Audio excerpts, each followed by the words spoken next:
Victoria, is everything all right? People talk or say things. Hello? Why didn't you tell me it was out of order? I suppose you think that's funny. I'm not allowed out the front door. Who says you weren't? Them.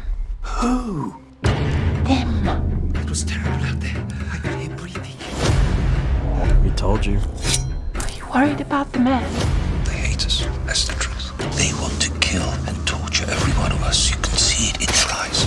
Come now, Frederick. Do you dream about unholy things?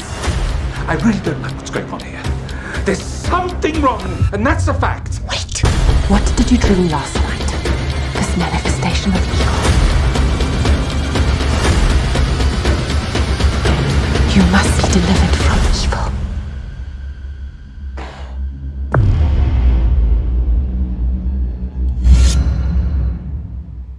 I better be going. I'll see you out. What will your testimony be at the inquest tomorrow? The truth, I suppose. Truth is relative. Even off the force, a fella can use a little help. Have you decided what line of work you'll be going into? I only have the one trade. What do you mean? I'm a cop.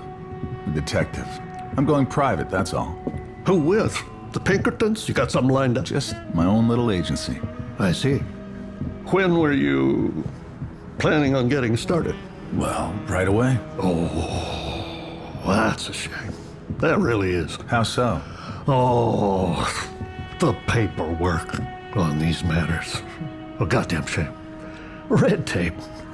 Sometimes an application for a license can be turned down for the most trivial of reasons. For no reason at all, actually. So that's how it is. I'll tell you how it is, Mr. Hiller. Go out of the department under a cloud and you tie yourself up in a police scandal. Months go by, and you're not going to get your private detective's license till it's over, till maybe, not never. Suppose I agree to corroborate Lang and Miller's story. I'm good at cutting red tape. How good? You'll have your license tomorrow, good. And when the trial comes up, suppose I pull a double cross. Suppose I tell a different story, like the real one. I don't think you do that. You're not a stupid man. Licenses get revoked for no good reason sometimes. The mayor giveth, and the mayor taketh the fuck away. Shit. God damn it. I'll do it. Thought you might. Sergeant Miller, get yourself a good night's sleep, Mr. Heller. Nate, you have a busy day tomorrow. Sergeant Miller here will see you home.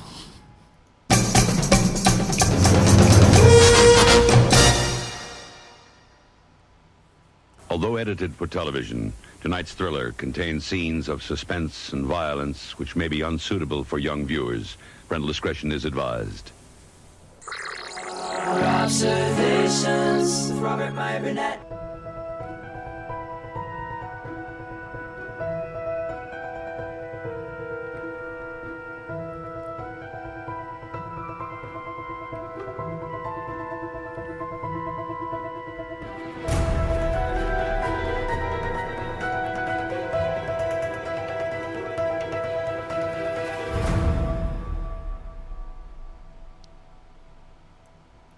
Well, greetings, imagination connoisseurs. Once again, it is I, your Duke of Dope Discourse, your master of fun and wonder, your viceroy of verisimilitude, your sommelier of sci-fi and cinema, your evangelist of the imagination, and the perhaps never-to-be-defined existential Mr. Rogers. That's right, me, moi, Robert Meyer Burnett. I'm, of course, Rob Casting, right here from the Rob Observatory at you. You imagination connoisseurs, you members of this, the Post-Geek Singularity community. This is Robservations episode number 1054. Now, I know what you're going to say. You're going to say, I thought you weren't going to talk about this anymore. John Campia forbids me to talk about it on his show. And I told you I wasn't going to do it. I wasn't going to spend the time. But you know, I mean, all the lessons in life are in the Godfather movies, even Godfather 3. And just when I thought I was out, they pulled me back in. I wasn't going to do it. But you know what? Today today someone smarter than me, someone who's an actual writer, like I mean writer, critic, analyst, an actual writer who, let me just show you, his homage to 70s science fiction, Equimedian, is right here. Alvaro Zinos-Amaro. That is who is here tonight. And I got to tell you, he wrote something on his Substack, which, by the way, is linked right there in the description. You should go get it and follow along soon. But he analyzed Star Trek. He actually did an analysis of Star Trek, the 3 different eras of Star Trek. He left the Kelvin era out. So you got the Roddenberry era, the Berman era, and the Kurtzman era of Star Trek. And he did a statistical analysis about how intellectual they are. And you know what that says to me? He's my kind of guy. I already knew he was. By the way, go to Amazon and buy his book. It's great. Everybody should read it. But reading this article, I contacted him. I'm like, bruh, you got to come on the show. And he's here. He's here. I'm going to give him an intro in a minute. But I also got an email, a letter, that also is going to kick us off. Kick us off the way we should be kicked off, with anger and bewilderment, befuddlement, disappointment, disillusionment. And it comes to us from Kevin Seeley.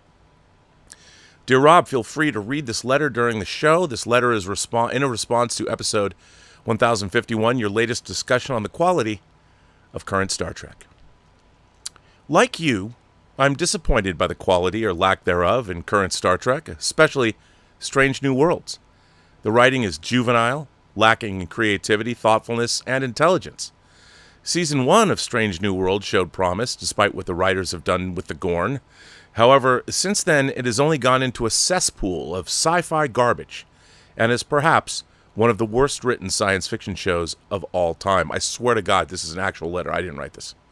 Unfortunately, what disappoints me more than the quality of current Star Trek is the fact that friends and fellow Star Trek fans not only enjoy New Trek, but also seem to completely ignore its obvious flaws and poor quality. In the 1980s and 90s, with many of these same friends, I helped found 2 Star Trek fan clubs in the Rochester, New York area. We held monthly meetings, published a newsletter, and held social activities around our favorite fandom. Our newsletters were filled with episode and movie reviews, op-eds of our opinions and thought pieces of what Starfleet and the Federation were. I myself was a regular contributor to our newsletters and enjoyed the intelligent discussions and responses to my articles. All in all, we were an intelligent, critical group who not only shared our love and passion for Star Trek, but also were willing to point out its flaws and quality issues. We often discussed and debated the original TOS episodes and movies, TNG, DS9, Voyager, and Enterprise. While we enjoyed each of those entries in the Star Trek franchise, we often discussed our likes, dislikes, flawed or standout episodes, writing, directing, and acting. However, since the age of Abrams and now Kurtzman's Star Trek, these same friends digest every new Star Trek like a quick afternoon snack without bothering to take time to taste it. It's a quick meal to suppress their hunger, and they're happy to receive, but it bears little discussion beyond that. One friend has said she enjoys Strange New Worlds for what it is, and I'm okay with that. I'm glad she enjoys it. However, she used to review episodes with an intelligent and critical eye for quality. Now she just enjoys it for what it is, and that saddens me deeply. More and more I see fans and friends like her accepting new Star Trek for what it is and ignoring or perhaps forgetting what it was, and what it can become. New Star Trek should be improving upon what came before. Instead, it has regressed so far in quality that it actually insults its audience's intelligence. I'm deeply saddened not only to see this, but to see so many fellow Star Trek fans willing to accept the current state of Star Trek. I accept their enjoyment of these shows. I, too, have enjoyed a number of bad sci-fi shows, yet I was willing to point out their flaws and hope for better. I'm just deeply disappointed that many Star Trek fans don't want or demand anything better than what we are currently getting.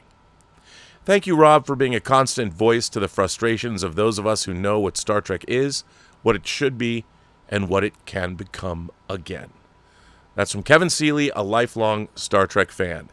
And Kevin, you know I feel your pain. That's why you wrote me the letter. And I do want to say there are a lot of people out there that are going to be discovering Star Trek for the very first time during this Kurtzman era, which really began in 2017 with Star Trek Discovery.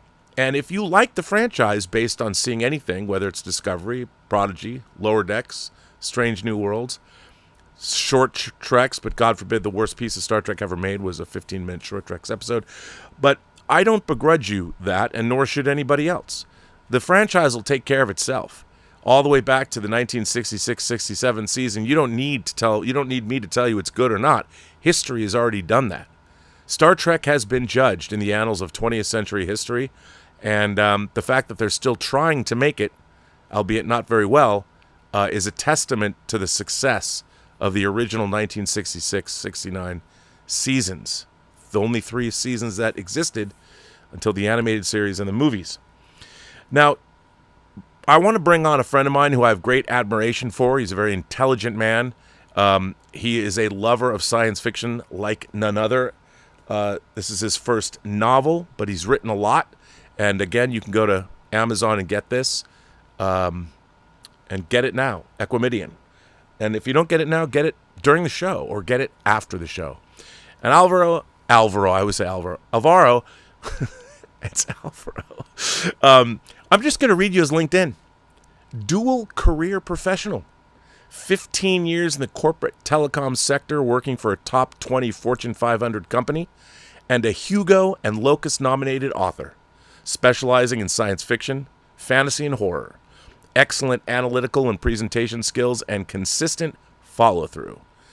Strong business development with a Bachelor of Science focused in theoretical and mathematical physics from the Universidad, I'm not going to get this either, Autónoma de Madrid. So please welcome him to Robservations for the No, you've been here before.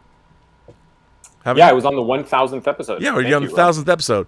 So appreciate it. Come on Thanks in. I mean, let's see. You have a background in science. You've worked for Fortune 500 companies.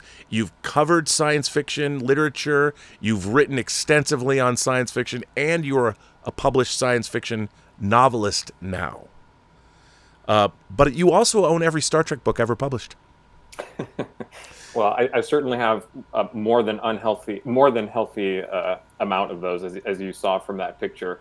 And by the way, that includes a fair amount of nonfiction books about Star Trek, which is kind of related to the topic at hand, right? So there's been a lot that has been written examining the history of the franchise, every possible angle of the franchise. You probably remember there was a period of time where it seemed like every couple of months there was a book that would come out that was the X of Star Trek, where it was like the ethics of Star Trek, the computers of Star Trek, the economics of Star Trek, the biology of Star Trek, and so on and so forth.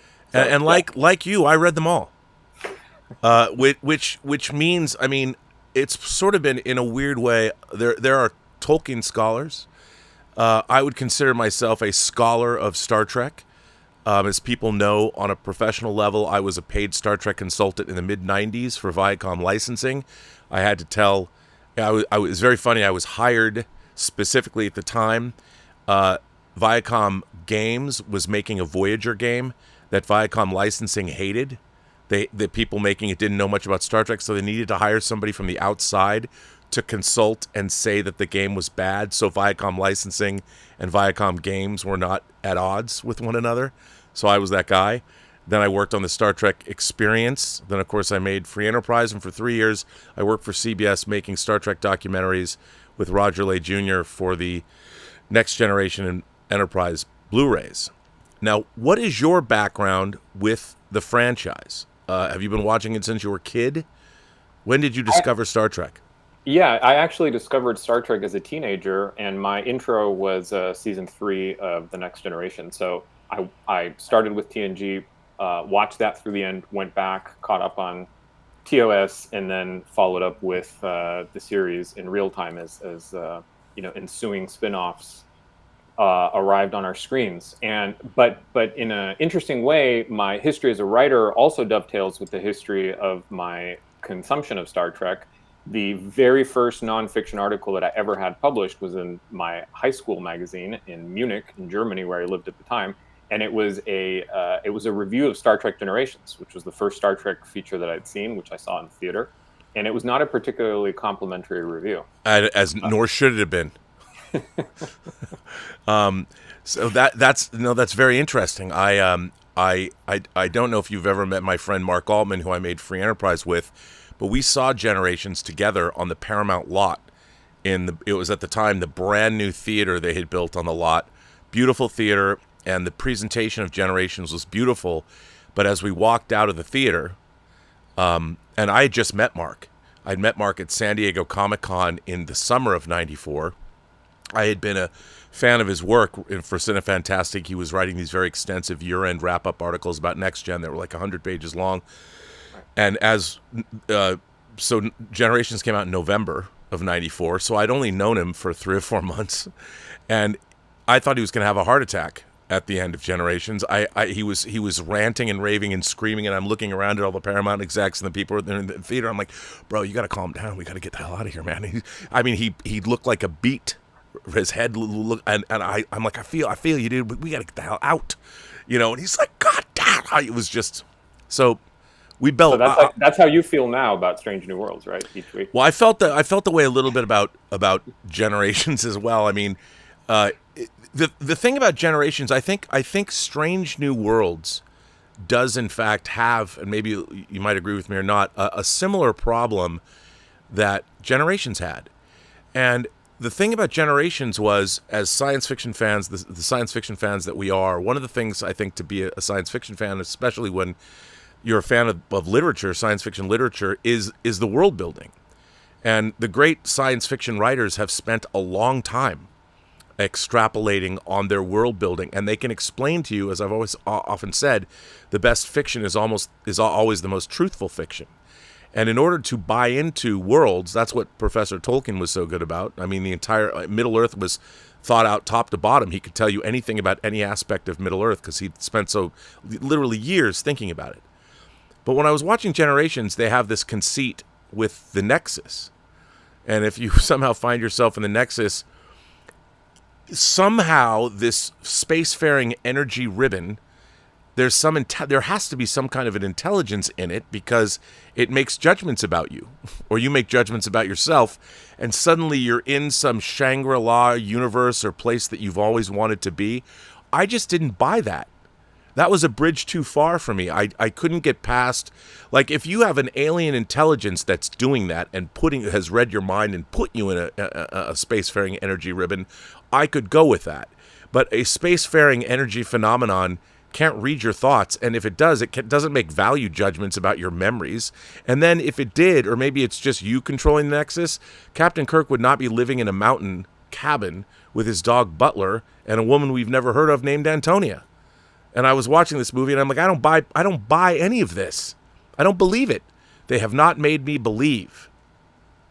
I can't believe that it's taken me this long to realize that A Bridge Too Far was the perfect title for the Generations review that I wrote when I was like 12. Well, it's also a double entendre if you know the end of that movie.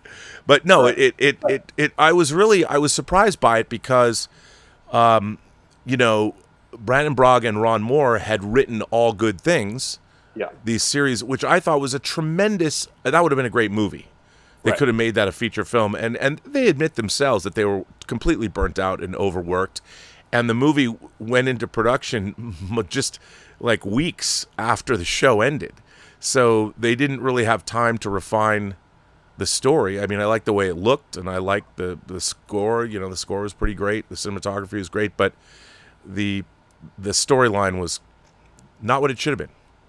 Yeah, so I mean, my sense is that the similarity in the failure of Star Trek Generations as cohesive storytelling and world building, like you were saying, where I see a parallel with some of modern Star Trek is, and I think that this is something that the writers of Generations themselves have talked about at length. The screenplay was pretty, let's just say, heavily influenced / compromised by mandates about what needed to be in the film, right? So this idea of the Nexus, what you were just talking about, was one of the biggest elements that sort of makes suspension of disbelief difficult to achieve with that film.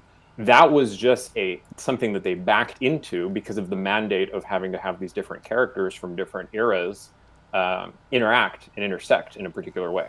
So, you know, the difference I would say with All Good Things, which certainly could have been an excellent film, is that All Good Things didn't suffer from the pressure of all of those mandates. It didn't feel like it needed to, check mark off 6 or 7 different things. It didn't need to have time travel. It didn't need to avoid this. It didn't need to include that. And so it was led by story, and you can see in the final result that it is very plot driven. But by that point, we've so heavily invested in those characters that we're ready to go on a pretty wild, sort of cerebral journey with them. I would say that where Strange New Worlds, maybe, and some of the more recent Star Treks, the issue that they have is not so much, or one of the issues, it's not so much that the mandates of including or disincluding certain plot elements are getting in the way like they did with Generations.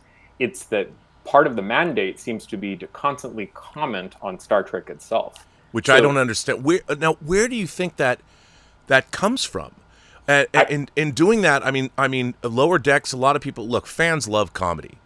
Fans love parody and farce, and because they're in on the joke.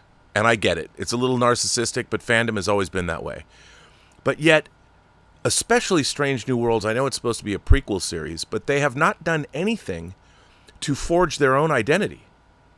All they do is reflect back on, to the point of bogarting the cast of the original series.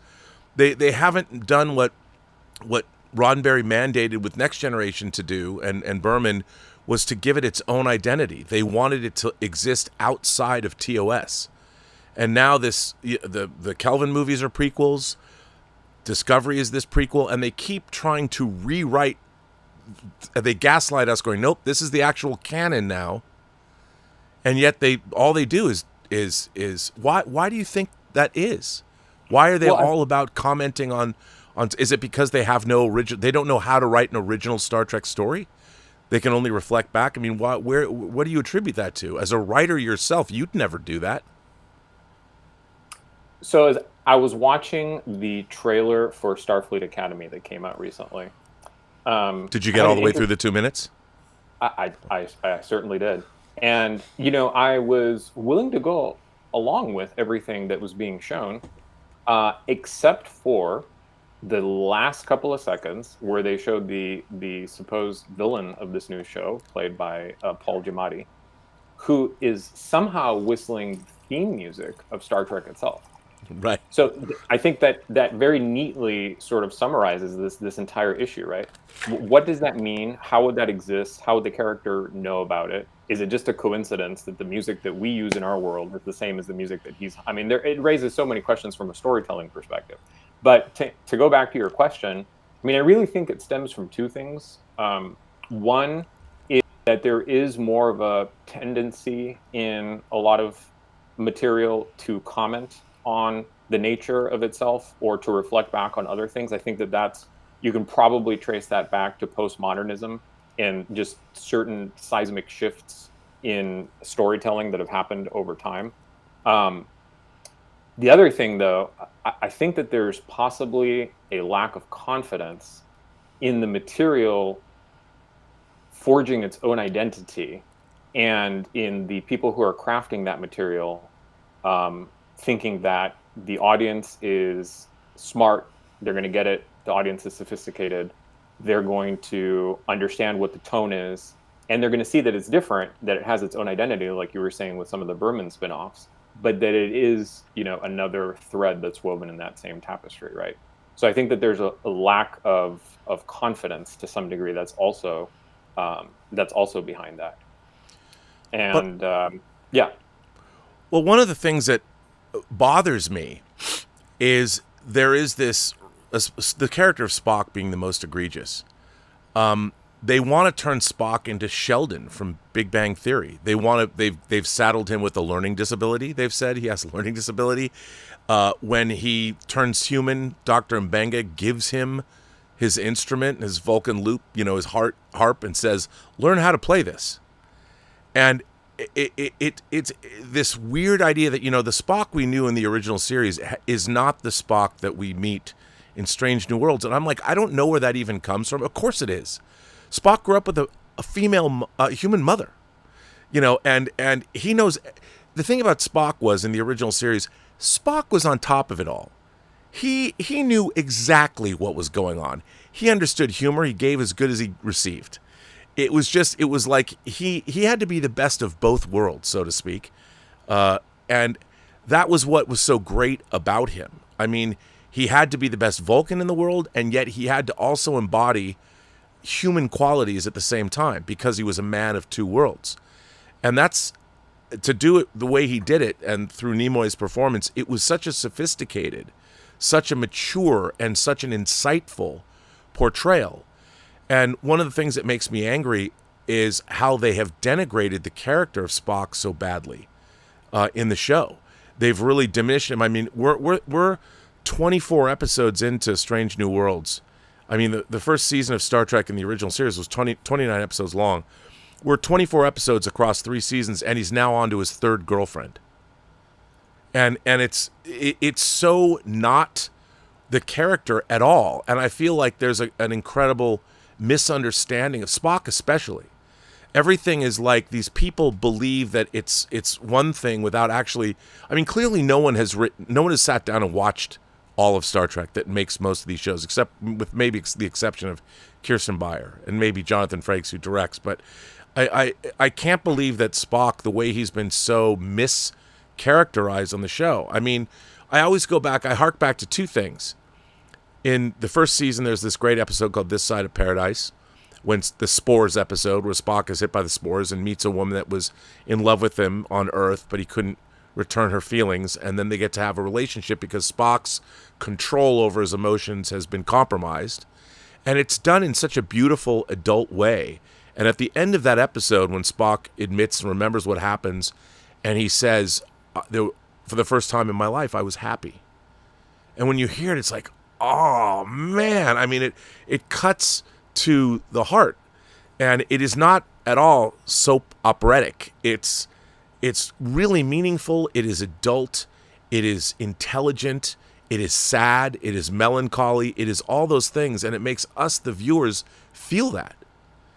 And there's another moment in a 3rd season episode that's not particularly good, but it's Requiem for Methuselah, where they meet Flint, and Flint is immortal, and he lived on Earth in a number of different guises, and he was Brahms, the composer Brahms.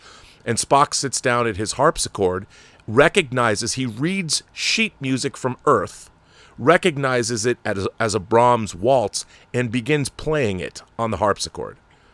And in addition to his harp, Spock's a musician probably from birth.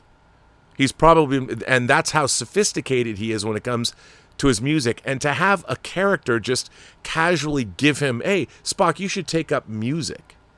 That's what the people on Strange New Worlds would have you believe.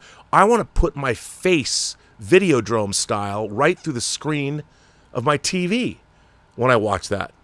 And I'm like, it feels like the bare minimum. It's like watching kids cheat off someone else's paper in a math test in junior high. They don't show their work, they just give you the answer. And you're the teacher, we're the teachers that are expected to accept this when we know they didn't do the work.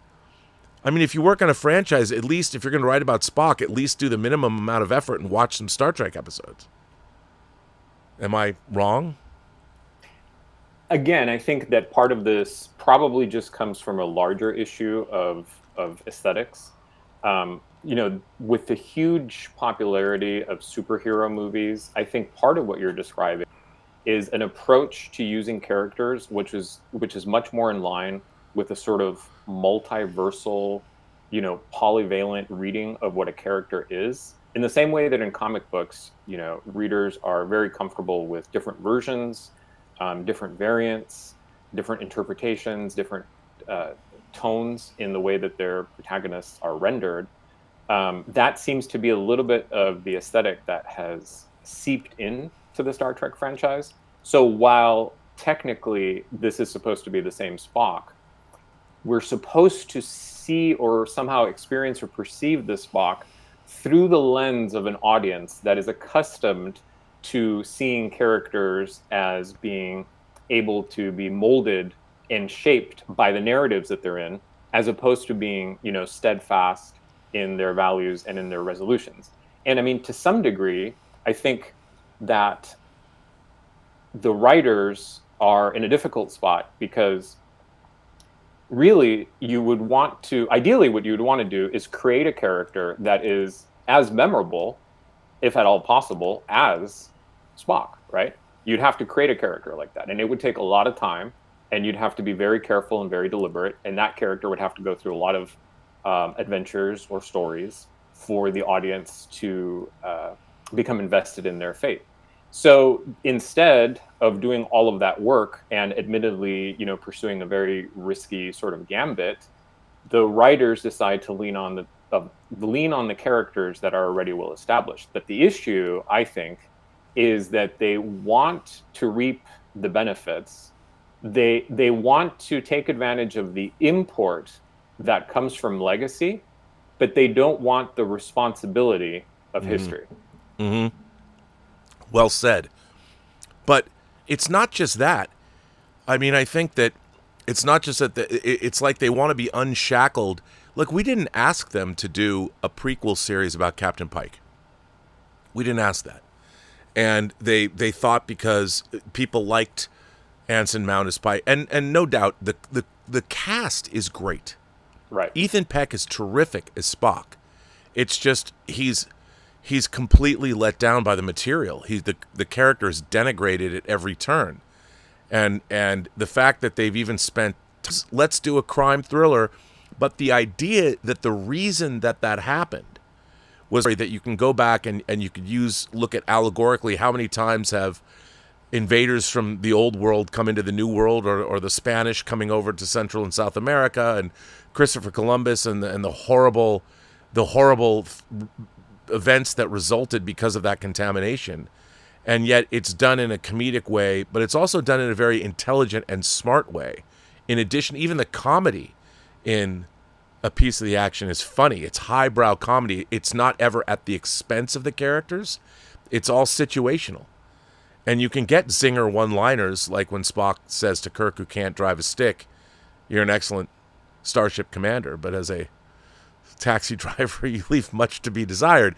And that's a funny line, but it's situational. It doesn't denigrate.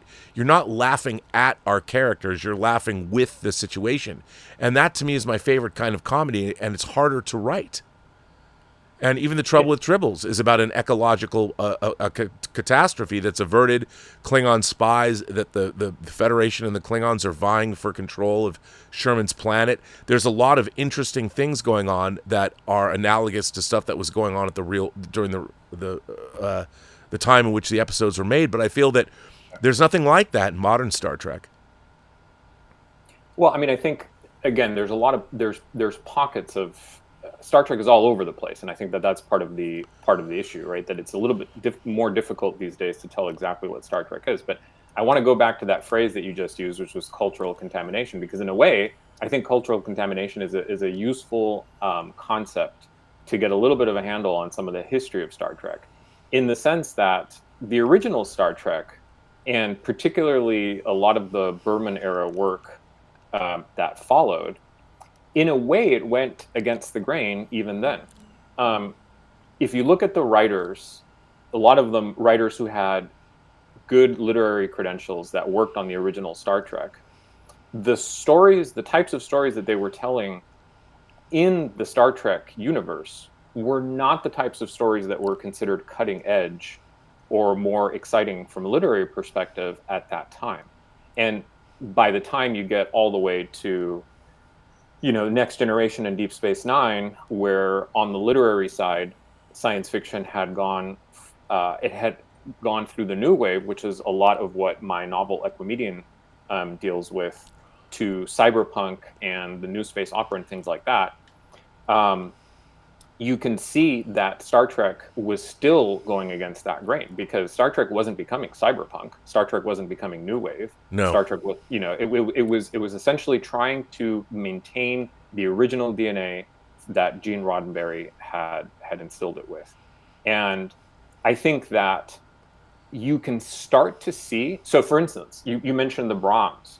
If somebody could probably write a dissertation about the usage of classical music inside Star Trek as a universe.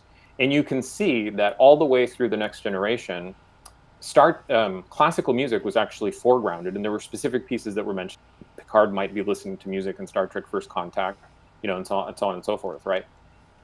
That starts to change by the time you get through Deep Space Nine and are somewhere in, I think, season 2 or season 3 of Voyager. Characters are listening to other, there's Harry Kim and there's all of that. But there's also the idea, for example, that characters are going to go and watch, pop movies. They're going to go to the holodeck and they're going to have like a movie night, which is a much more contemporary concept. It's hard to imagine the characters of Deep Space Nine.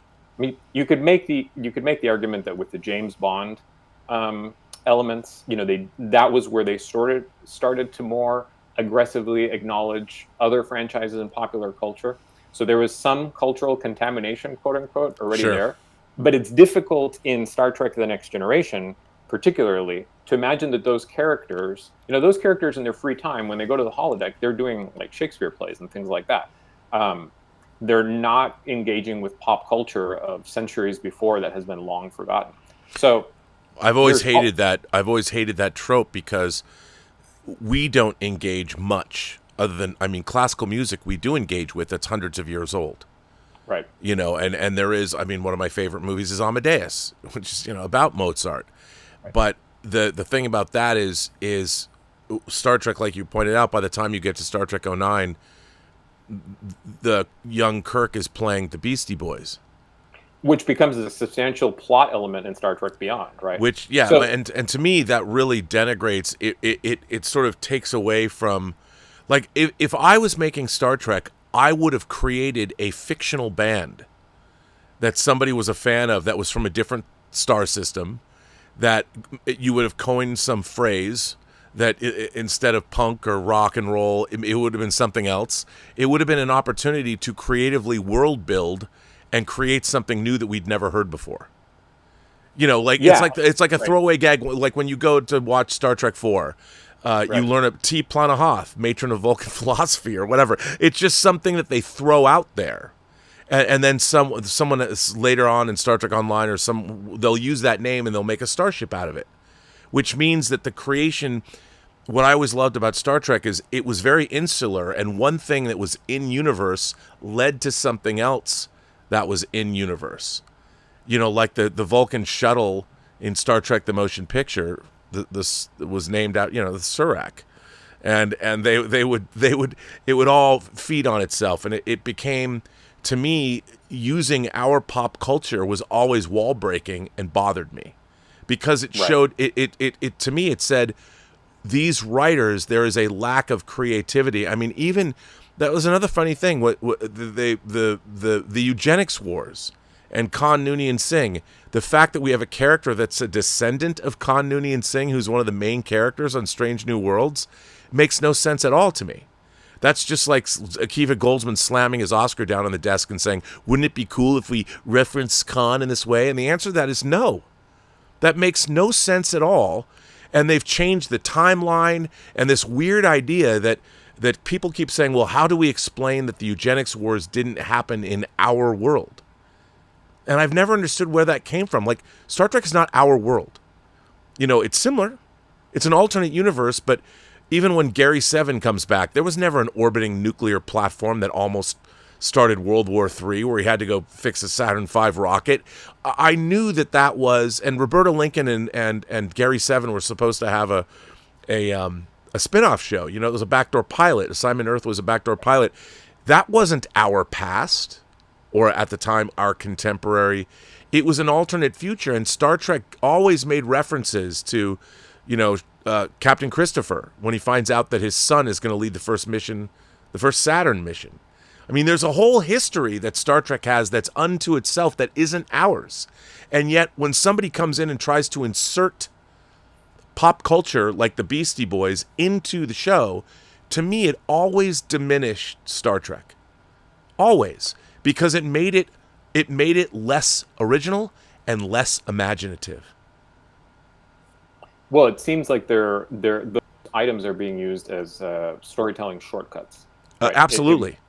And I mean, to your point, I think it was all the way back in TNG, for example, in the double parter Gambit Part 1 and Gambit Part 2, there were scenes that took place in this very shady locale where the composers wrote in-universe music that was playing in the background. So they didn't use some pre-existing music as the source piece, to your point, right? No, and they did that in Unification.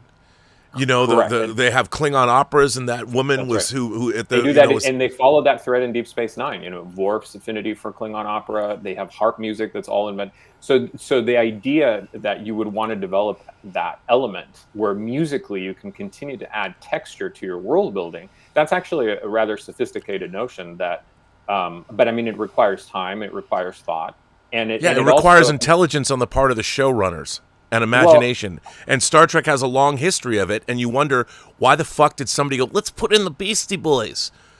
And also, why the Beastie Boys? Why not Eric B. and Rakim paid in full? Why not go to Wu-Tang Clan? If you're gonna use hip hop, and why not go back to, early hip hop from 1970s New York? Give it some cultural significance. I mean, Sabotage? Really? If you're gonna insert hip hop into Star Trek, does it have to be white dudes?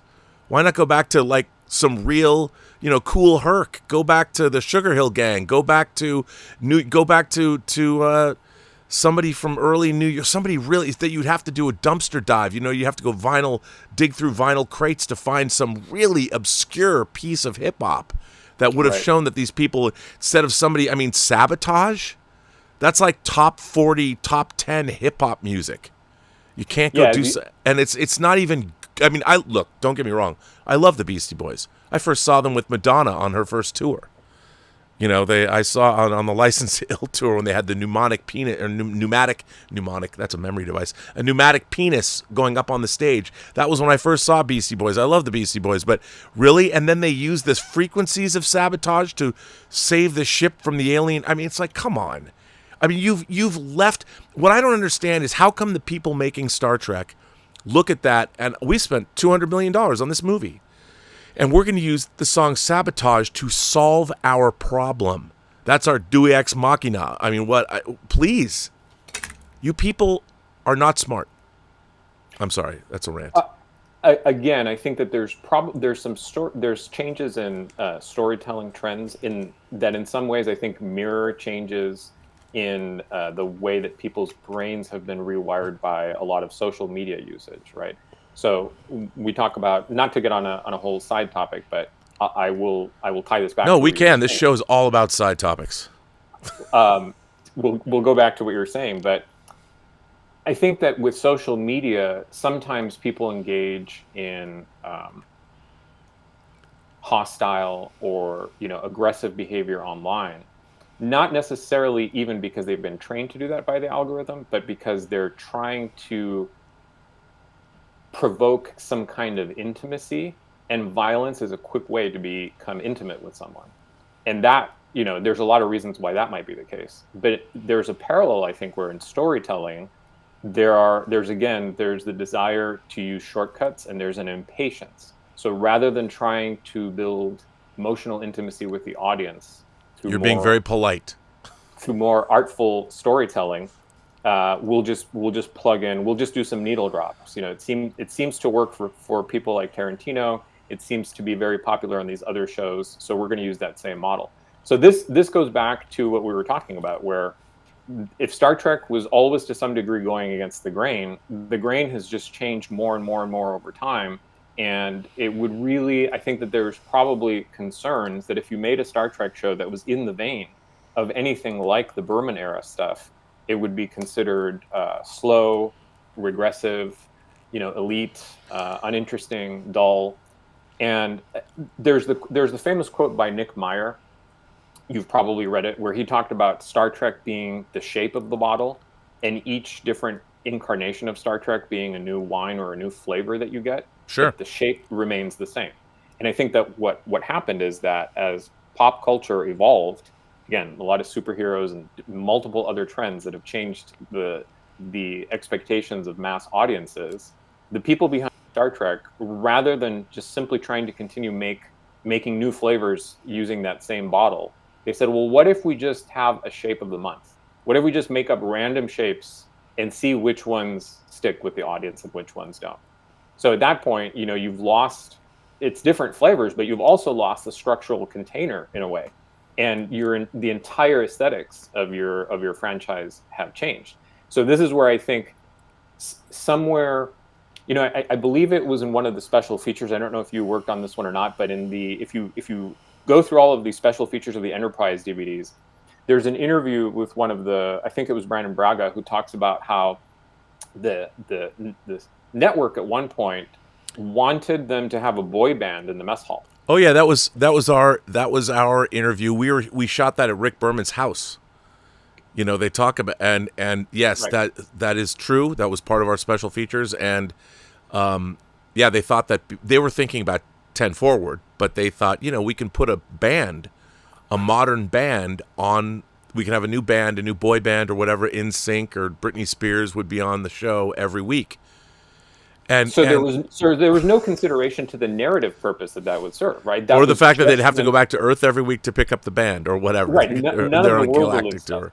No. Right, would make any sense with that. And it didn't. It was just designed to say, okay, people who like this might tune in and see it for a couple of minutes because that thing that they like and they recognize is in there. So that's where I think that actually Enterprise is the beginning of where we go from what you were describing as cultural contamination to audience contamination. The people that are making the show now are actively courting the trends and the desires of the audience, and they're using that as part of their decision making before they even tell the stories, which is a completely different dynamic to what existed before. I mean, I think you're right, but I also think that, look, Star Trek did evolve with the times it was made. You went from the 60s, sure. and look, Next Generation had a wild pivot in the first 2 seasons that are not considered the greatest seasons of Star Trek. Certainly not. There's still some great episodes in the first season, like Heart of Glory and The Big Goodbye, and the episode where Wesley goes to the or 11001001 with the Bynars. Right. But they were trying to recreate the format from the 60s, and it really wasn't working. Yeah. And it wasn't until Michael Piller came in season 3 and said, listen, we're no longer going to tell stories about something that's happening outside. All of our stories have to start with one of our characters first. Yeah. And they had their A and B story, but it had to come out of the characters, and suddenly the stories became very compelling.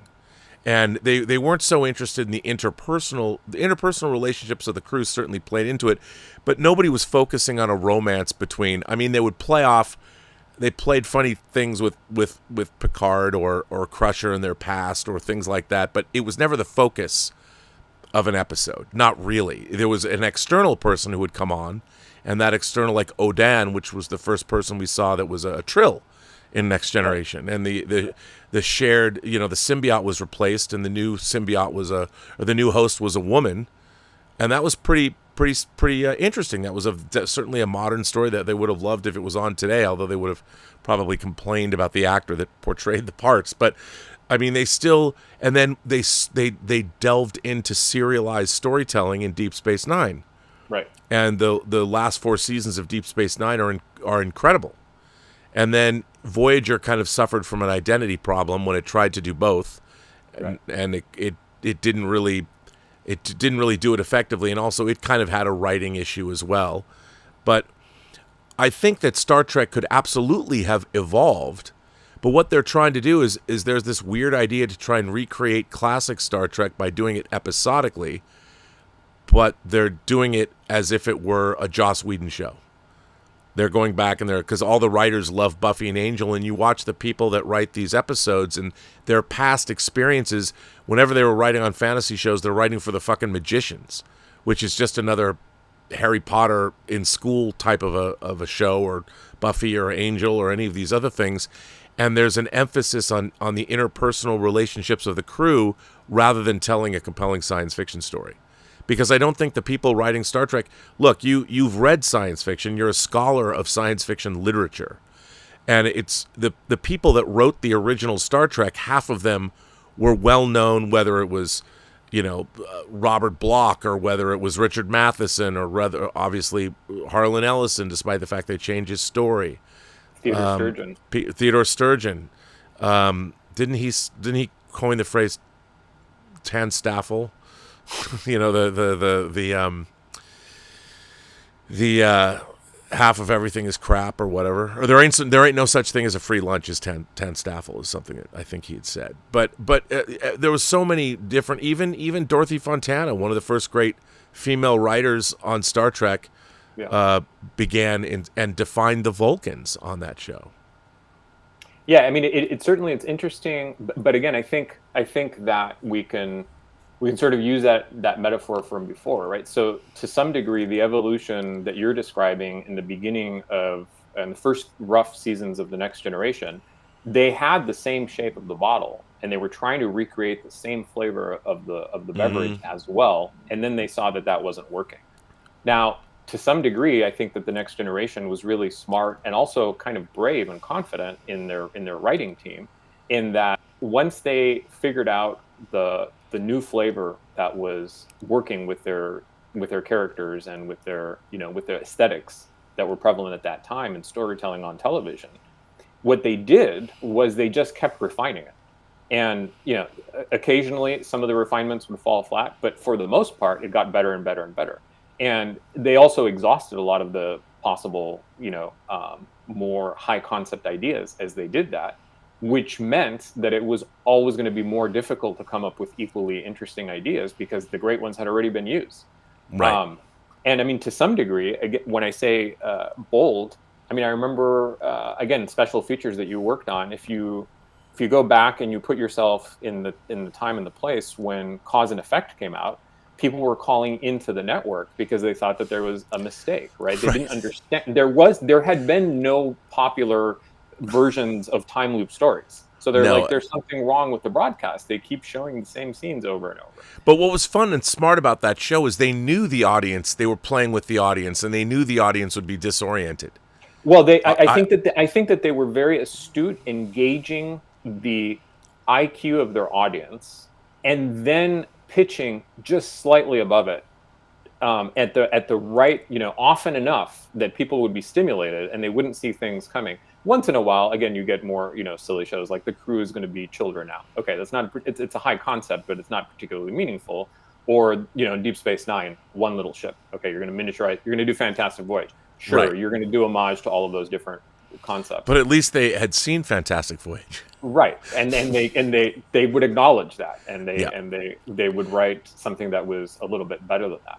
When you compare the experience that the writers had in The Next Generation with, for example, the experience that the writers had in the beginning of Discovery, I think it is true that there's just a very different background and there's a very different flavor that informs that, right? I mean, there's a lot of the shows that people worked on when Discovery, which is the beginning of the Kurtzman era, they were more adjacent to science fiction than they were science fiction per se.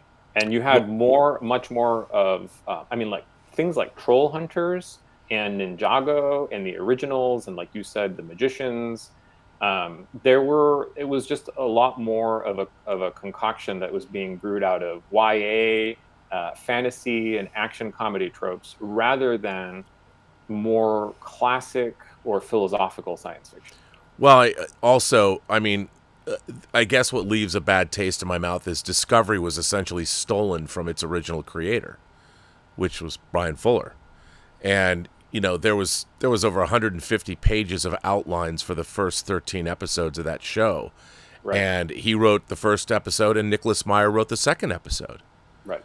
And they were summarily dismissed because of a number of issues, including the budget, because people like Les Moonves didn't understand that Star Trek is a front-loaded show. You spend the money up front because you have to build everything. You can't buy clothes off the rack, and then you amortize the cost over the season. And that was something that Rick Berman, for all of Rick Berman's rigidity, and he obviously was very constraining to a lot of the writers on the show, the one thing Rick Berman did do is run a tight ship. They never went over budget. And if they wanted to spend more money on a Best of Both Worlds and have a few more phaser blasts, they would go back and do a bottle show. And they were very good at that. Deep Space Nine, one of the greatest episodes of Star Trek, is their first season penultimate episode, Duet, which is almost two characters in a room. Right. You know, and they were very adept at that. But I just feel that we're getting, there's such a puerile, such a like a tee-hee sensibility, you know, with what they're writing. I mean, the episode this week, you know, the Space Adventure Hour, it was, I mean, they're literally parodying. It was, they looked at, they're like, let's do Galaxy Quest, you know, even though Galaxy Quest was doing Star Trek, and they do this ridiculous thing where Paul Wesley is really making fun of Shatner. But I feel that Star Trek is, people look back at the original series and they're incapable of seeing it for what it is. The pop culture sense memory of Star Trek is one of camp. Everything is the Mugatu, everything is the Gorn. I mean, Strange New Worlds comes along and they're like, we're going to make the Gorn cool. Well, the Gorn was already cool. And the lesson of that episode, Arena, was not one of turning the Gorn into the big bad.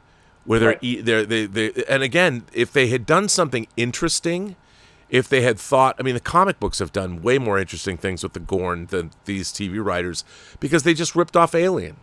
They even gave him a life cycle that's exactly similar to the Xenomorph, and they don't even sit there and go, okay, we're going to do something. How is our version of the Gorn that have better technology than the Federation? They're faster, and the whole thing at the end was that the Gorn, at the end of Arena, you find out that Kirk realizes that you guys, we were there, we were encroaching on your space. We didn't know, and you're defending yourselves.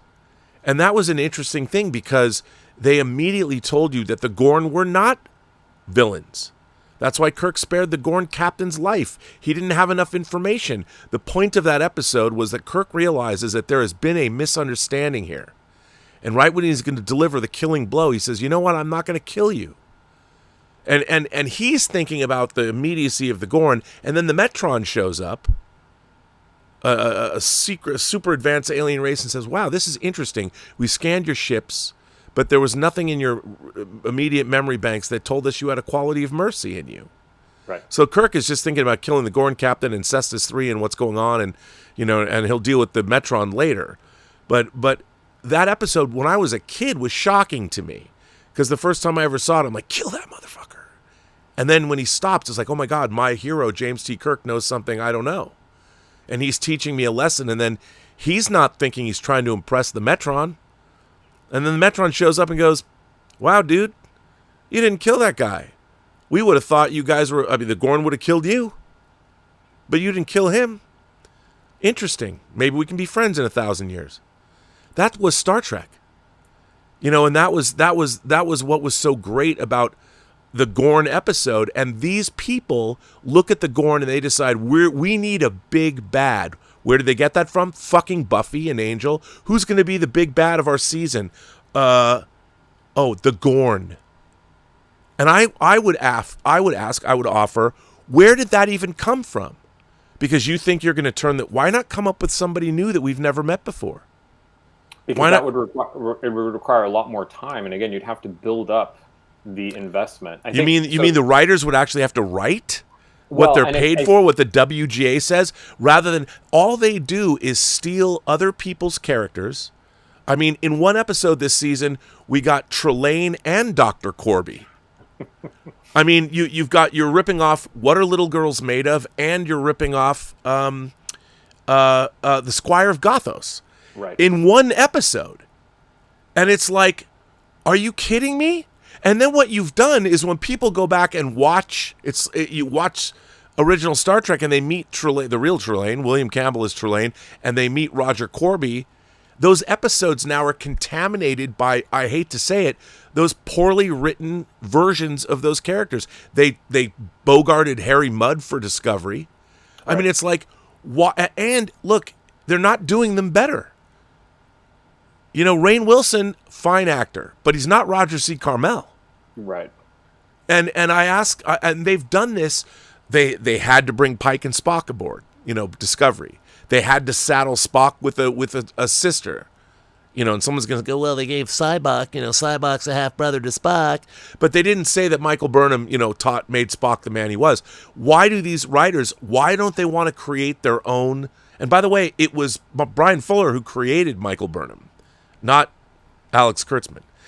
But anyway, before I totally rant my way off, I want to get to this article because we're like an hour in, and I haven't even got to the reason I wanted you on this show. I wonder if we might answer some super chats. People have been firing in super chats, pretty good ones. We got a lot of people. There's 630 people watching the show right now, so that's pretty good. So we got a lot of people.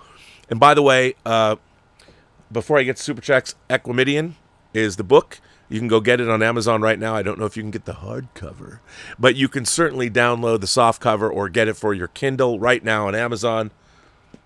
And our esteemed guest, it's quite a read. You'll read the first, I don't know, 20 pages, and you'll marvel at the writing. And then you will fall headlong into a narrative that will blow your mind. I guarantee it. Johnny from New York says, hi, Rob. I saw She Rides Shotgun tonight. And it's one of the best dramas that I've ever seen all year, with a fantastic debut performance from Anna Shopia-Hager and another great performance with Taron Egerton. I recommend. I've heard it's good, but that's good to hear from you. You sent that in, very generous super chat before we started broadcasting. Thank you for that.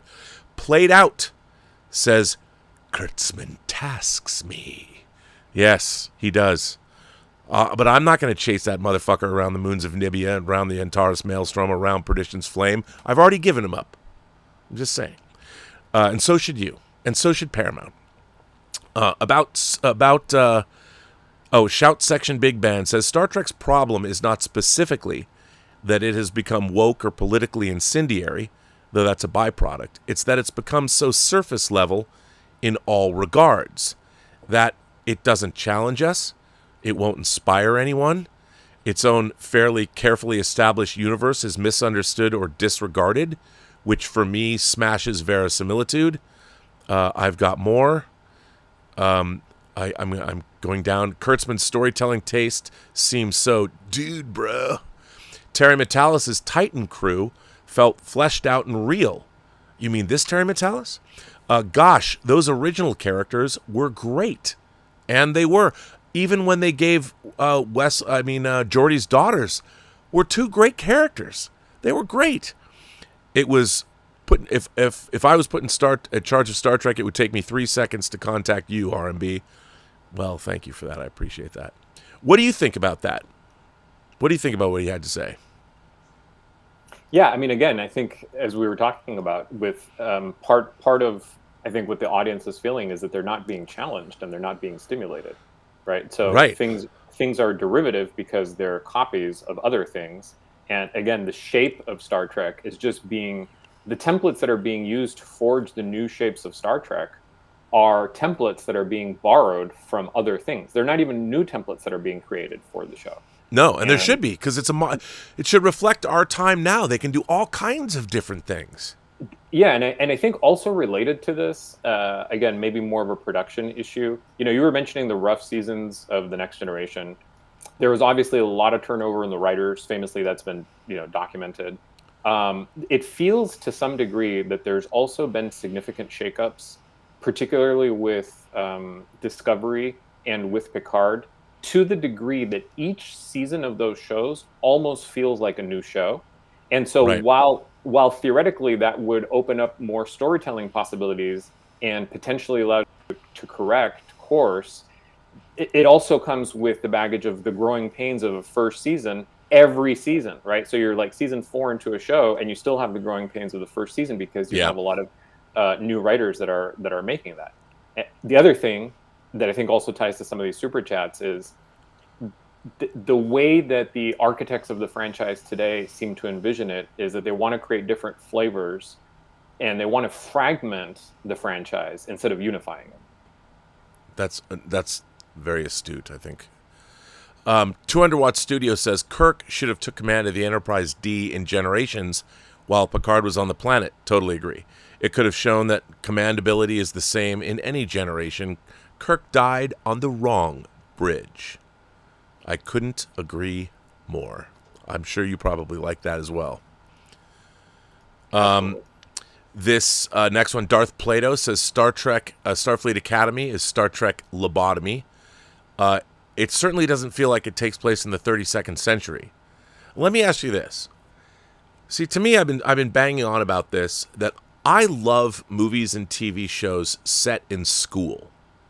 I think the idea of the mentor-student relationship is always a place where delicious drama can happen. You know, the movie Whiplash, for instance, right. Miles Teller, and I love that film. You know, even though he's kind of the music teacher from hell, it's still really interesting. Good Will Hunting, Dead Poets Society. One of my favorite shows when I was younger was The Paper Chase, Professor Kingsfield. You know, The Socratic Method. I love John Houseman, and Friday Night Lights. It's a movie or a TV series. I like the movie, but the TV series was about West Texas football, and yet it was like if Star Trek was set on Earth in West Texas and they never went into space, Coach Taylor would have been a great Captain Kirk, you know, and it felt that way. Or the famed TV series based on Alan Parker's movie. And when I saw that the trailer for Strange New Worlds, there was none of that. There was just this weird, I mean, the thing about modern Star Trek is somebody has to give what I call the Star Trek platitudes. It's like they have to roll out, everybody keeps saying variations on the same thing. We're out beyond the stars where no one's ever been. We're out where adventure happens, and we're going to be forged in the fires of stars. And like, you've said this a million times. You're just speaking, it's gobbledygook. And then we're all supposed to... It's not being shown, right? It's not being shown in the actual story actions or the beats. No. And I didn't see one... There was not one moment where a teacher is explaining... you know what it was... Coming of Age was the episode I was trying to think about, the first season of Next Gen, when Wesley goes and takes the entrance exam to Starfleet Academy. That was a great episode for the first season. You know, when it turns out that he goes in when he thinks it's not the real test, you know, there's smoke, there's an explosion and fire, and he goes in where angels fear to tread, and he rescues his students not knowing it's a test. Like first in duty. Yeah, like and first another great episode. I mean, there's your template right there. That's your Starfleet Academy, and yet they're going to look at other shows and also Lower Decks, meeting those and finding out what happened again, and the whole Nick Locarno situation. That, let's face it, he's Tom Paris, but whatever. They didn't want to pay the money. I get it. But let's see. There's more super chats. Our Major Chai Chai, a retired Air Force major, says new Trek writers have average intelligence at best. Star Trek characters have above average to genius intelligence, so they won't be able to truly competently write Star Trek characters. Do you think that's true? I think that's a really fascinating take. I mean, there was a quote, I believe it was Arthur C. Clarke, who had been interviewed after writing Childhood's End. And if you've read that book, I mean, it's been adapted into a not great series, but I love that book. It blew my mind. Yeah, one of the things that he said was really challenging was, how do I describe that Ubermind, right? I don't have it. I'm not a part of it. I've never experienced it. How do I credibly sell the idea of what that would be like to the reader? I don't have to document it 100%, but I have to give you enough of a sense of it so that you'll believe it in the context of the story.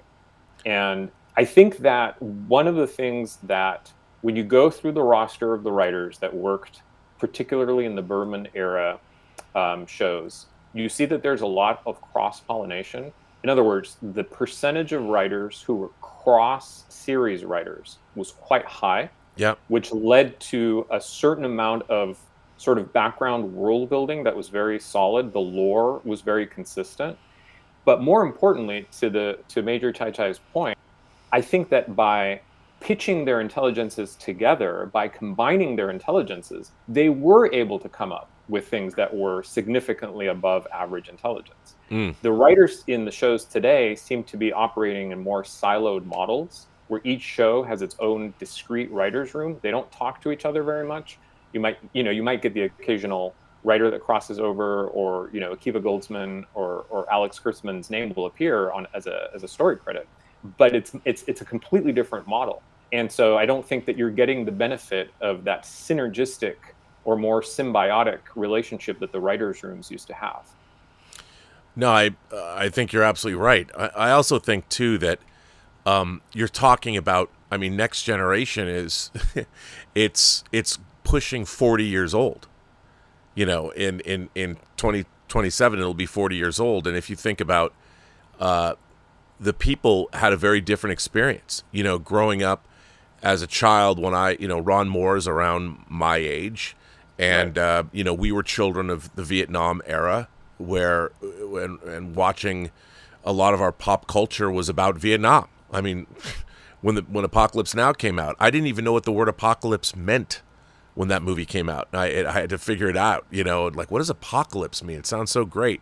I don't think Apocalypse had appeared in X-Men comics yet. So I was, I'm like, is this a fantasy movie? What is this? You know, and even our pop culture was, I think, a little bit more erudite than it is now. Certainly the studio output, the movies that were coming out of studios.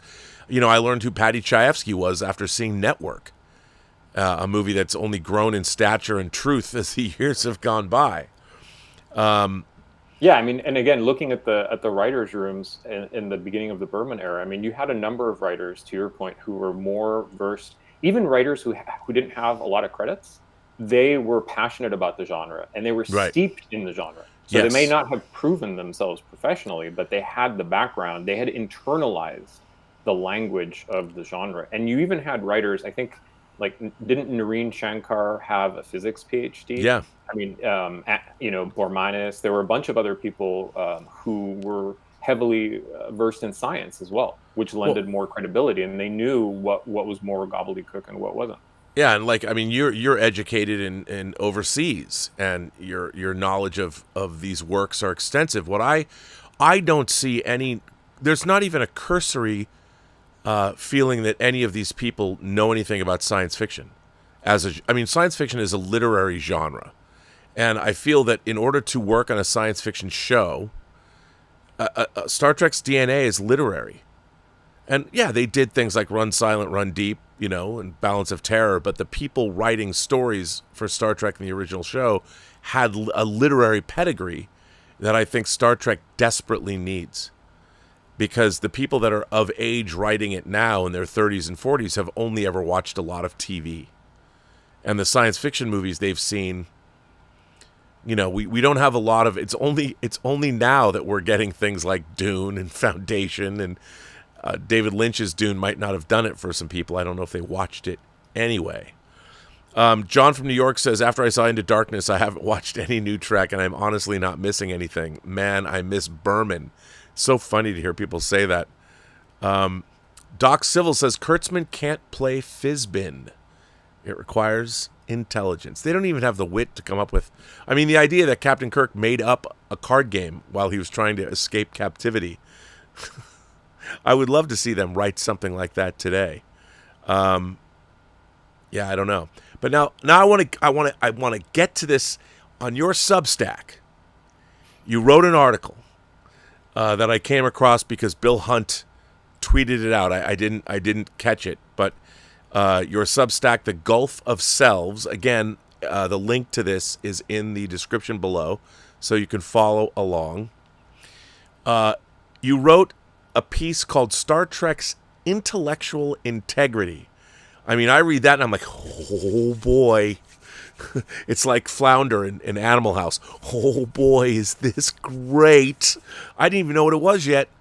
Tell us what this article is. We're gonna move through it, but tell us what this is and what inspired you to write it and how'd you go about doing it. Absolutely. So I've been fascinated for a while with the idea of using sort of data science or data analytics which you have a background in. Yes, which I do for my day job as well right now. To use some of these principles and ideas to try to ground what perceptions are, the way that we respond to different products in pop culture, to see what can be rooted in something that is measurable versus what can't, right? And I think to some degree, you know, we were talking about shows becoming, with the advent of streaming, there's been a lot more niche content that's been produced. So if we go back to, like you were saying, 2017 and maybe the beginning of the Kurtzman era, there are many different types of flavors of things that you can get through streaming that were not possible or viable before. And one of the things that led me to this piece was the idea that there have been a number of shows that seem to be really intellectually demanding, philosophically complex, in some cases even rigorous, that have come up since the 2010s, 2015s. And it just seemed interesting to me that Star Trek would not be one of the shows that I would place in that category. So, I mean, just to give you examples, like The Good Place is a show that deals with a lot of concepts of moral philosophy, from Kant to Aristotle, utilitarianism, etc. More, modernly or more recently, there's Severance, which explores a lot of issues with work-life balance, personal identity, corporate control. A few years before, Westworld, particularly the first few seasons, explored artificial consciousness, free will, determinism. The German series Dark used time travel to explore, again, concepts like determinism, free will, cyclical nature of human behavior. And there's even shows that are outside of genre, things that you wouldn't necessarily think about in this space. Like a show like The Crown, it's essentially sort of using the British royal family to talk about duty, tradition, personal agency, the nature of power. A lot of the things that Star Trek dealt with in the TNG era. Better Call Saul. You think, well, what does that have to do? Well, I mean, to some degree, it's an exploration of how good people can sort of gradually compromise their principles, which is a very Star Trek. It would have been once upon a time a theme that was rife for the Star Trek picking, right? Well, doesn't all the shows you're citing? Don't you think that Star Trek deserves the Vince Gilligans and the people that created The Crown, that we should be getting those kinds of writers? Star Trek should be the Tiffany standard on television of science fiction? Yeah, absolutely. I would love to have a Star Trek series that is as well written as some of these shows, or as challenging, even if it's not always successful, as something like Devs or Tales from the Loop. I mean, I love Devs. The penultimate episode of that gave me an existential crisis for a week. Well, it's probably been a while since Star Trek has done that, unless for the wrong reasons, right? Oh no, I've had suicidal tendencies is more what modern Star Trek has elicited in me, and I think you may be demonetized. Careful. Yeah, no, I can't say that, but no, it just made me sad, because if anything could, if there's one thing we need as a beacon of hope, an intellectual, thoughtful beacon of hope, Star Trek should be that. And now it's just descended into nonsensical farce, and it has really nothing to say at all except about Star Trek and make fun of its own fans.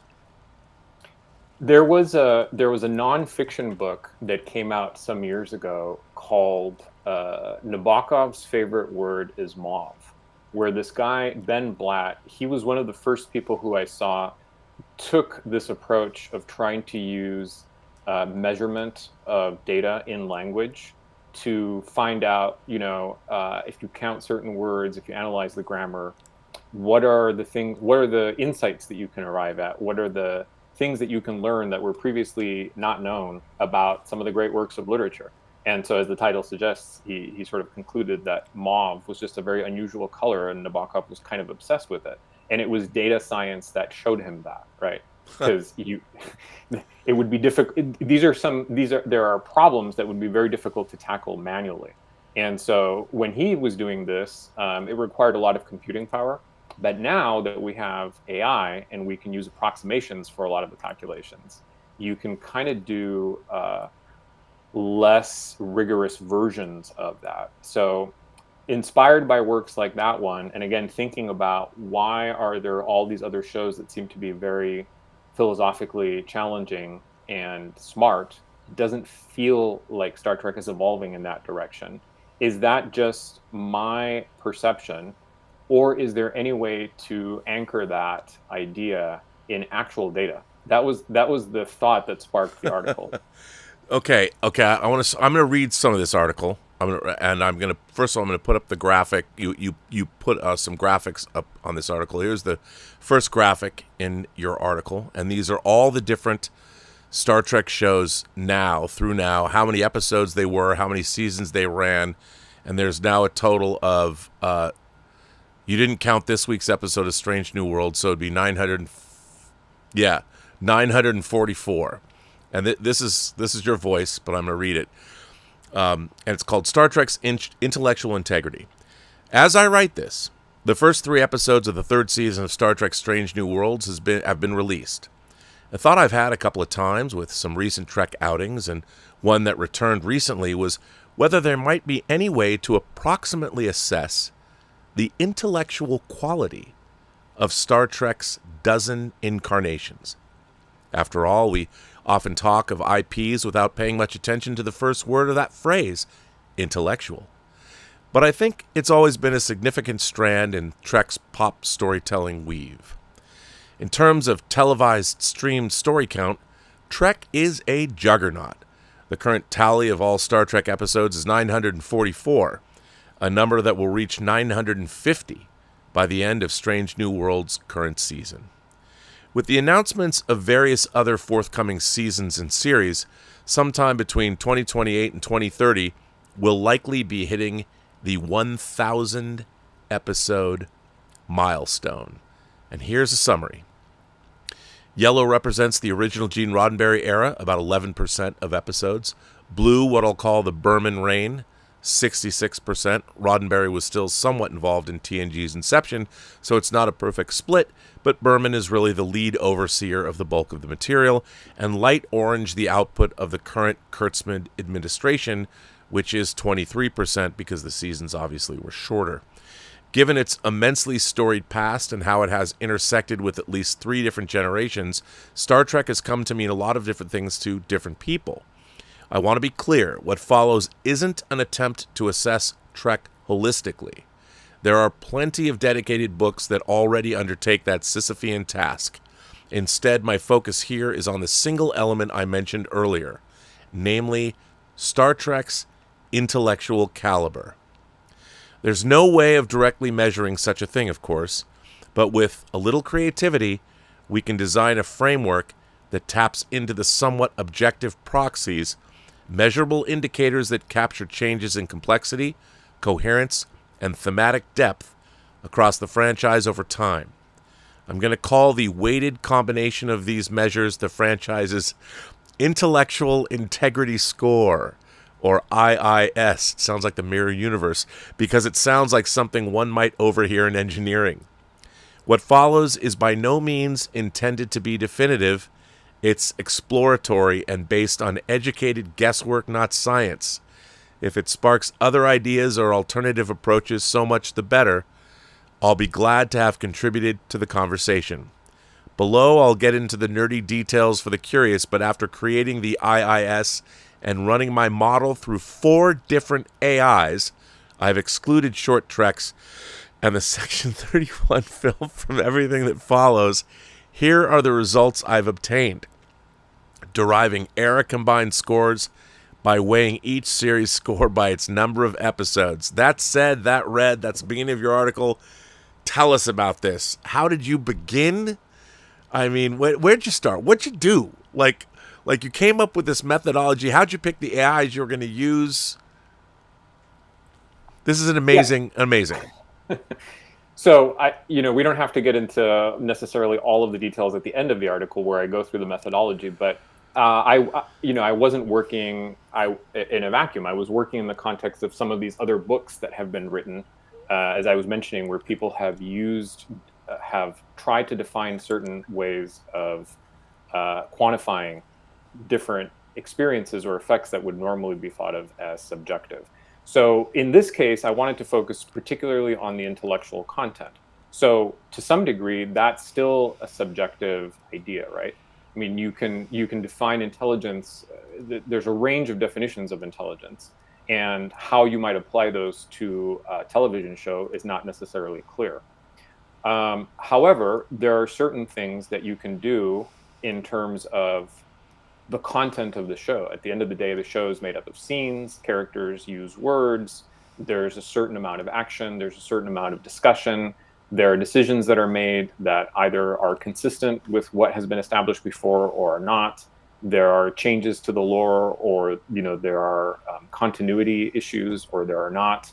And so things, for example, like dialogue complexity, that's something that you can use data science to measure. There are particular tools that are available where if you feed in a transcript of a screenplay or an episode, it will assess different types of it will basically perform syntactic analysis and give you information about the complexity of the dialogue. I mean, that's not even something new. I don't know if you remember back in the 90s and in the 2000s, the early versions of word processors had certain scores that you could get when you would read a text. So this is just a version of this on amphetamines, right? And it's more subtle and it's more nuanced. Well, I'm going to put up the first chart that you put up, that you have in the article. Tell us about this chart. Yeah, and one thing, again, I just want to underline, I'm not presenting this information. This is a thought experiment. This is designed to spark a conversation. I'm not claiming this as something that is scientifically accurate. This is not a research paper intended for publication. And it's also not something that I've created with the intent of robbing joy from people who enjoy whatever Star Trek they currently enjoy. As I say later on, there's different scores within each era that are higher or lower.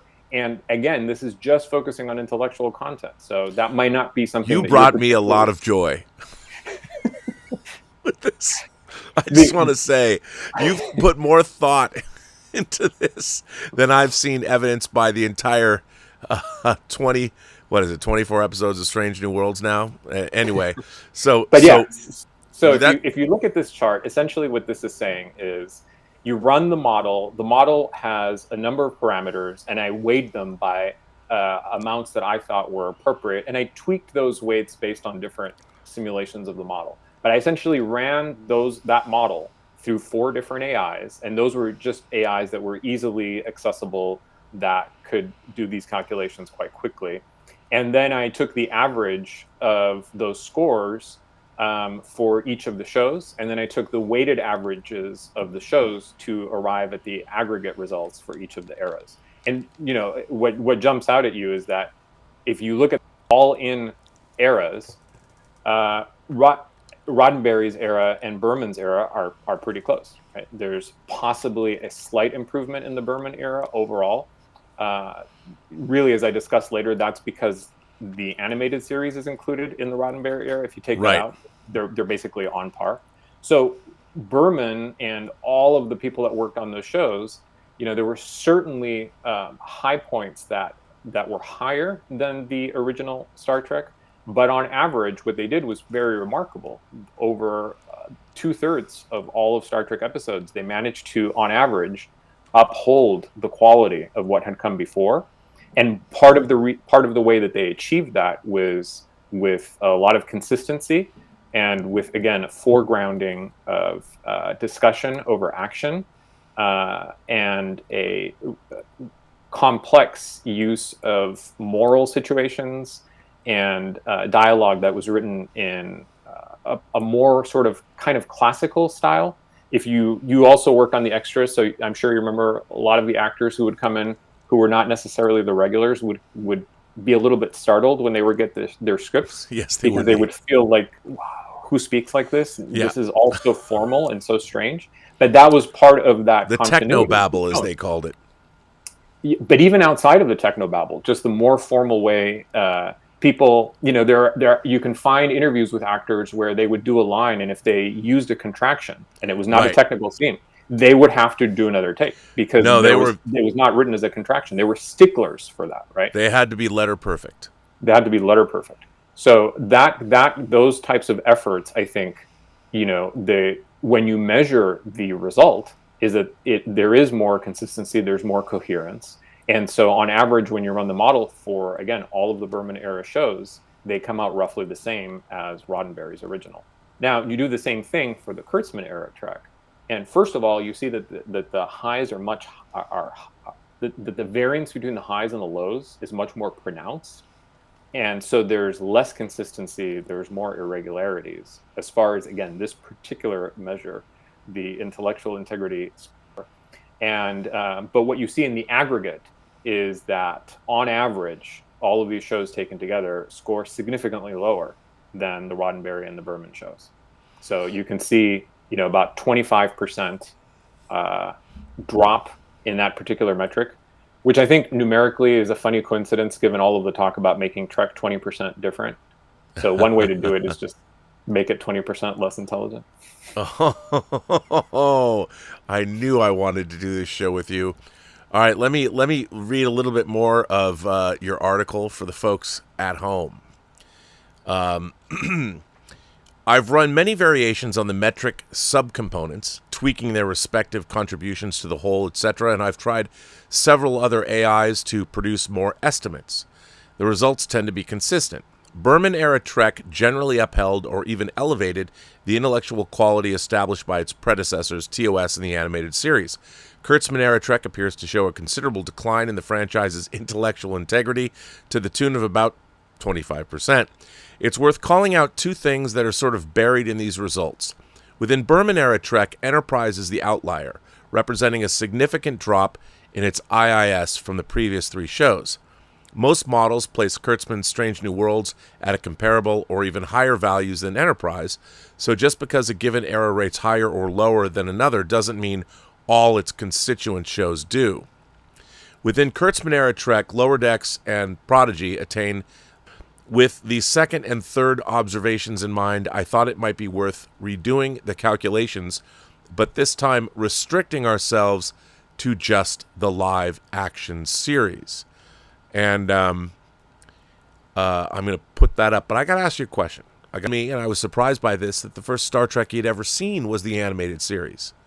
So when you were doing this, did the animated series, I think it got a Children's Emmy Award. And did you keep Star Trek and the animated series on the same level, or did you weight something because it was done for television and done for children, so it was written for Saturday morning TV, or did you keep them equal?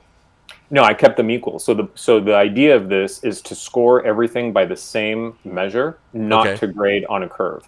And so in a way, if you only ran these models for the original series and the animated series, it would sort of give you what you were just describing, what you expect. The animated series still scores quite high, but it's lower than the original series. That's not a problem or a criticism of the show. The show had a different target demographic. It had a different aesthetic. It had constraints on it because of the format, the runtime, and all of these different factors. Sure. So logically, it would just make sense that the score would come out lower. So when I saw that, when I was starting to run the numbers for all of these different series, it actually made me feel a little bit confident that they were not completely off in terms of giving you something that you would expect with regards to something that has already been well established and documented and that we understand. Well, since I have you here, I don't really need you. I don't need to read this article of yours because I have you. So and plus you're much more compelling to listen to. I feel like I'm smarter just overall listening to you speak. You're a joy to have here and you're a great guest.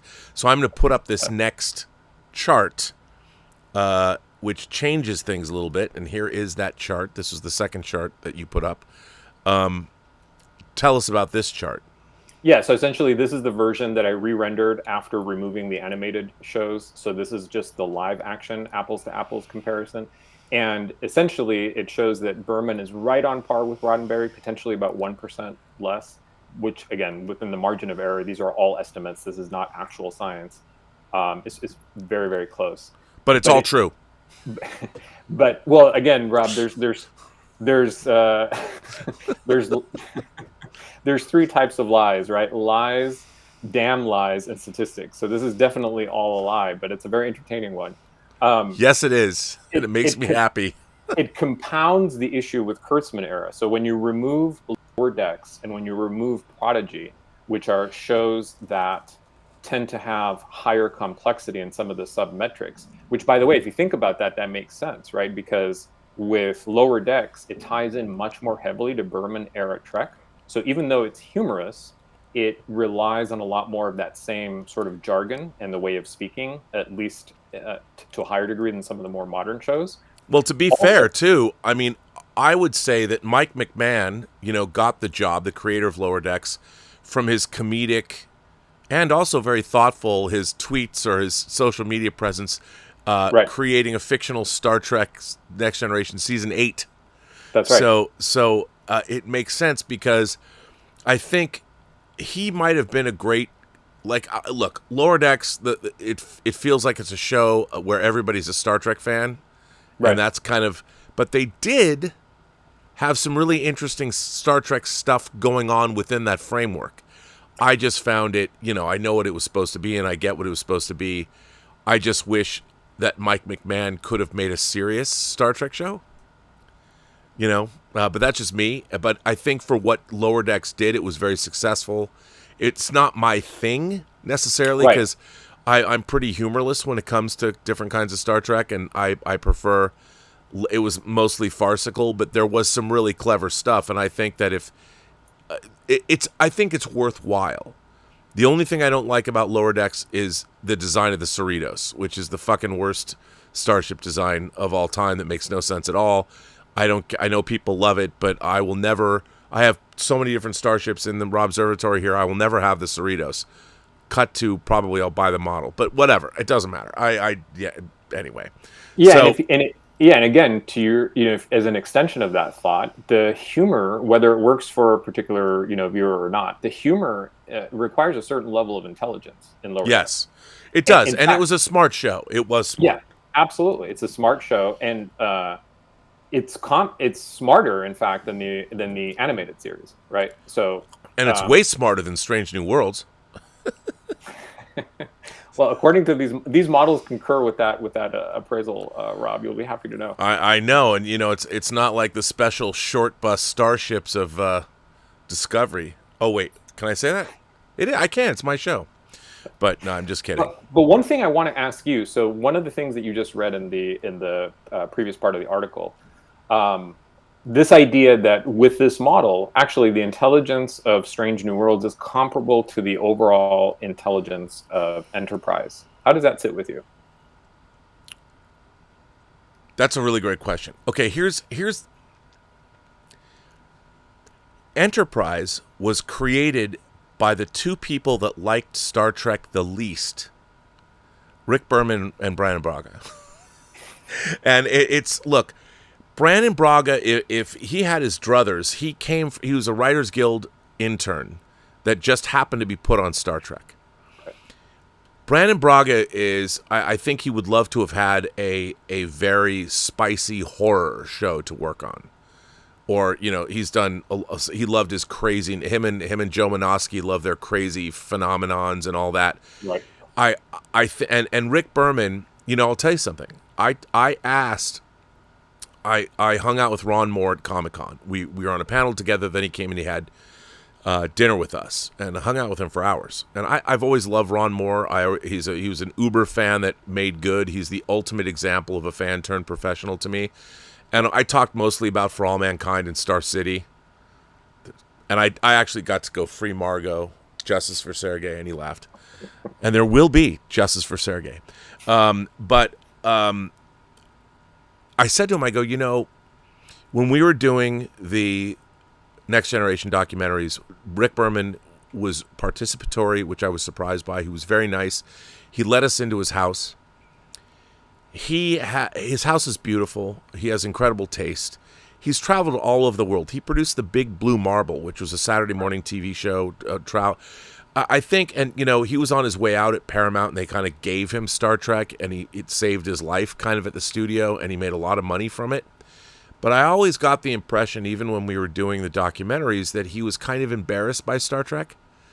That even though he fell into this thing and it made him a lot of money, and he was very rigid about protecting Roddenberry's vision, but he himself wasn't particularly enamored of Star Trek or its storylines. He didn't appreciate fandom. He didn't want Ron Moore to write fanish stuff. Ron told me a story I hadn't heard before about something that Ron injected into a story, and Rick's like, "Did you do this?" and got mad at him. So it was odd to me that Brandon and Rick created Enterprise, but they had been there the longest. Everyone else was gone. And to be fair, their original conception of the show was the first year was going to be set on Earth. And they were going to deal with the Vulcans keeping the humans down and the geopolitics of what was happening. And the show that they had wanted to do, I thought was great. Yeah. Because it was going to be something different, and they could deal with real world politics. And I think that Rick Berman could bring into play, he had traveled extensively around the world, been to many different cultures, and that would have been part of Enterprise. And the end of the first season would have been the NX-01 being launched. And I'm like, that's dope. But the problem was Enterprise had the most interference from the network. It was so they heavily compromised show. It was a heavily compromised show, and from the very beginning, people say the pilot for Enterprise. To me, the best modern Star Trek pilot's still Emissary. I mean, of the Berman, I love Emissary. Yeah. It's terrific, and the way it tied into Best of Both Worlds, really, really great stuff. Which is, by the way, something that Terry Matalas hit on again in Picard season 3. Right. And but I think that I don't have a problem with you. Long story short, I have no problem with you putting that Enterprise and Strange New Worlds being comparable, because Enterprise was compromised by the network, and Strange New Worlds was compromised by Akiva Goldsman and Henry Alonso Myers, the showrunners, which is unfortunate. I wish I had an Oscar to put down on every room table I walked into just to disarm people. But sorry, I mean to get snarky, but it's fine. In the long run, I have no problem with it. Now I've gotten rid of my diatribe, so let's go back to this. Go back to what you're saying. I mean, I have to monologue at some point. People expect it. So I don't know if we're going to read the rest of it or not, but essentially, part of the. I will. Oh, okay. So I don't want to duplicate what we're going to cover, but yeah, that's essentially it. In this particular chart, if you remove the animated shows, it just shows that the problem is made worse, so to speak. Well, here's a great punchline. Yeah, you have a great comment in here where you say that. Meanwhile, I'll just read it. Your findings are that Berman-era Trek is at a similar level as TOS. It's 1% lower. Remove Enterprise, and the TNG DS9 Voyager aggregate surpasses TOS.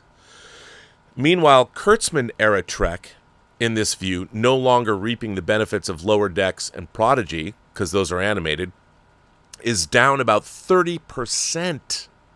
Dun, dun, dun, dun, from the previous eras, an even steeper decline than previously found. One more comment. Folks tend to argue that while Discovery and Picard were heavily serialized, may have been inconsistent quality-wise and geared towards different demographics than TOS, Strange New Worlds is a more fair point of comparison. It's largely episodic, it's set at a similar point in the timeline, and it harkens back to the spirit of the Pioneer show, even repurposing a number of its characters. Here's what the comparison looks like for just those two series. And here it is. So, Alvaro, tell us about that. What are we looking at here, and why does it come out this way? Well, you can see that the change now it's not quite as bad. It's not 30%, it's not 25%, but it's still 14%. And I think that is, again, to some degree, the question of why this model would show that Strange New Worlds is 14% worse when you take the average of all of these different AIs than the original series in terms of its intelligence. There's no definitive answer as to why, but part of the reason that the score is coming out that way is certainly the result of the things that I've emphasized in the definitions of the metrics, right? So again, the things that I'm looking at are dialogue complexity, problem solving versus explosions and action sequences. What is the use of scientific terminology and how accurate is it? How coherent are the decisions that are being made by the characters? And what is the philosophical content? Now, I will say there's also the issue of continuity and lore, which I mentioned before. And there is also the issue of feedback. So one of the 7 components that feeds into this model is ratings, audience ratings, and critical metrics. So using things like average scores from IMDb, scores from different websites where you can tap into that data. It's less important in the overall model, but it's still a part of it. And the reason I included that is because I do think that it's, to some degree, again, because this is not objective, I want to account for the perception of the shows themselves in the measurement of the intelligence of the shows. Sure. And I think that, again, unsurprisingly, that's why things like Lower Decks and Prodigy within the Kurtzman era tend to have higher scores, because they also have a little bit of that slice, that contribution. They tend to have higher ratings from the people that watch those shows. Wow, that's amazing. I do love. I mean, this is all. It's all very interesting. Were you surprised by any of this data? I think I was surprised that Berman was that close. That's why I kept rerunning it and trying it on different AIs and tweaking the weights, because it just seemed odd that on average, I mean, I expected it to be somewhat close, maybe within 5 to 10%. But the fact that, it was within 3% when you do the full Roddenberry versus the full Berman, and then that it was within 1%. You never go the full Berman. That's probably something that Brandon Braga would agree with. By the way, the documentary, I don't know if you've had a chance to see it yet, but I was lucky enough to see the documentary about the making of Voyager to the Journey. Oh, yeah, I have not seen it yet. Yeah, and I was fortunate enough to see that on the Paramount lot. And you were talking about, Rick Berman and his attitude towards Star Trek. You have to watch this documentary when it comes out, because there's a number of startling moments in terms of Berman saying something and, Moore or other people very candidly, Braga disagreeing with him, and them cutting back and forth in a way that's comical, but it's also quite telling. And it's probably one of the most blunt assessments that I've seen of some of the dynamics that were happening behind the scenes during that Berman time. Oh, well, I have to say that one of my favorite things is when we went, and not to just toot our own horns, but when we were doing it was very funny. When we were doing these documentaries for Star Trek, it was just Roger Lay Jr., he got the gig, and he brought me on. And it was just the two of us, because he was doing this other documentary about Mark Scott Secree while I was cutting this movie My 11th, and we were in Landmark Entertainment's offices, and we just say hello to everybody, each other every day. And he knew me because of Free Enterprise, and I'd see what he was doing, and we ended up doing these Star Trek, which they gave us keys to the kingdom. It was like the greatest thing ever. It was an amazing experience, but we had carte blanche, like we could call up anybody. And when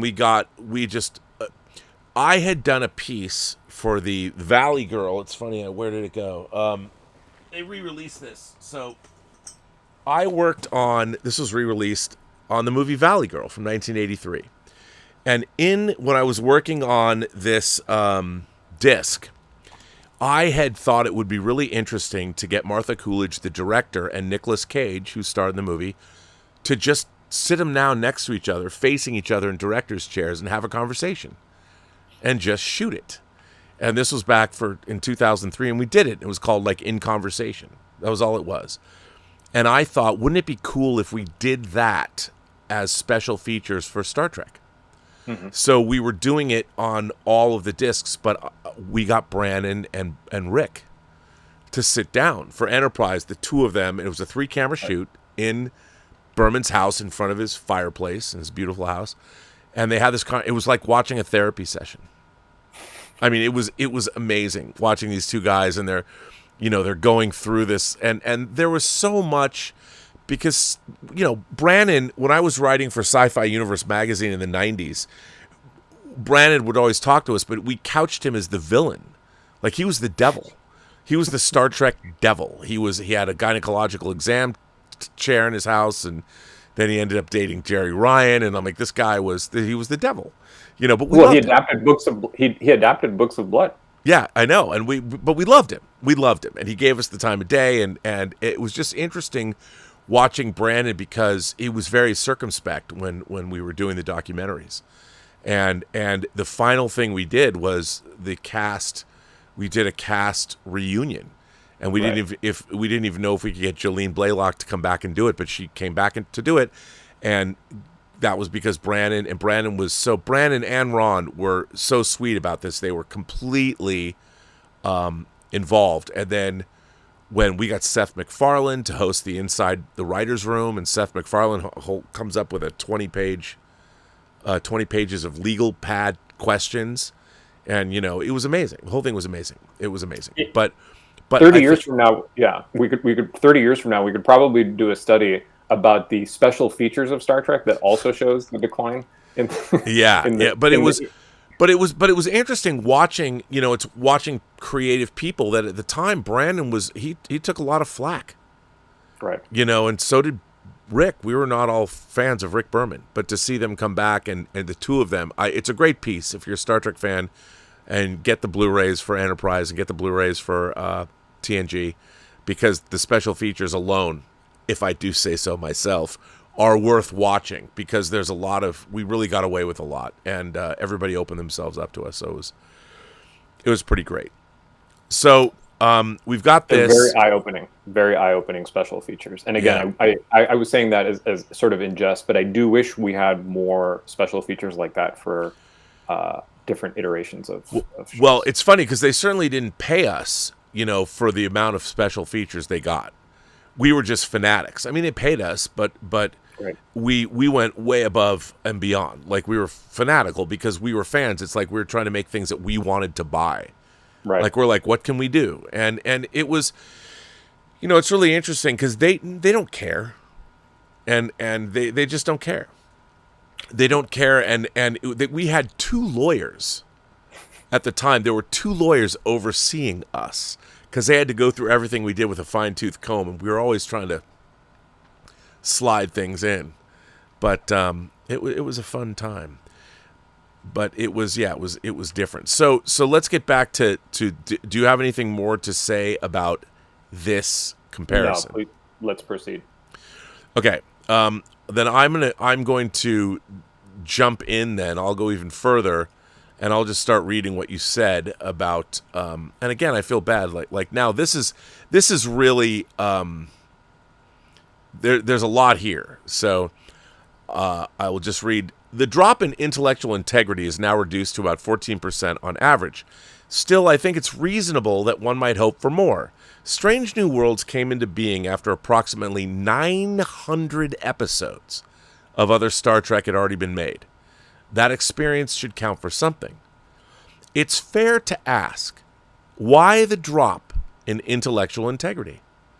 A deep dive would likely make for a doctoral thesis. It seems likely that part of the Kurtzman-era decline in IIS stems from a combination of streaming-driven serialization, which tends to prioritize emotionally driven narratives rather than standalone episodes exploring complex ethical or philosophical issues, and a shift in creative vision. Alex Kurtzman, as a showrunner and executive producer, brings a different sensibility to bear than Gene Roddenberry's utopian, at times dogmatic, idealism, and Rick Berman's doctrinaire, sometimes plodding devotion to consistent world building. I have to say here that Alex Kurtzman had never seen any Star Trek before he was hired to co-write Star Trek 09. That's what I've heard. Yeah, he said himself. He'd never seen Star Trek at all. The same way that J.J. Abrams said he never liked Star Trek. Right. It was too cerebral. So of the 3 key players in terms of Bob Orsi, who's no longer with us, who I really like, very nice guy, he's gone. His co-writer, you know, they'd been writing together on things like Hercules and Xena. He loves Star Trek. Kurtzman had never seen it. You know, and J.J. Abrams thought it was too intellectual, and yet they were given the keys to the franchise. Yeah, and I think one important sort of editorial comment here is that this is where I think sometimes when we criticize the writers of the modern shows, we're actually leading ourselves astray to some degree, because certain writers were hired for the types of writing that they have, and that's just the types of writers that they are. And so they're going to produce more work of that quality that emphasizes particular things that are maybe not the things that we're talking about here. But ultimately, if different writers had been hired, we'd be getting different stories. Yeah. And it's the people that are hiring the writers that are giving the mandates and that overall vision. That again, they're the ones that are melting the glass bottle and saying, well, why don't we just turn it into this other weird shape over here instead? Well, they want to turn it into something they're more familiar with. The pre-existing templates, and those pre-existing templates are Joss Whedon shows and interpersonal modern shows. Game of Thrones. Yeah, well, that's why they don't even try and do that. They want, like, why is Spock this romantic? He's gonna have his third relationship in 24 episodes. It's so weird, because the thing is, the character of Spock is such a brilliantly realized conception, and you have Leonard Nimoy's superlative performance. Right. But if you've never immersed yourself in it, you don't know what you're missing. And so you were talking about school settings, right? And these different stories that you cited earlier that you're fond of, Dead Poet Society, et cetera, and how that might relate to the forthcoming show, Starfleet Academy.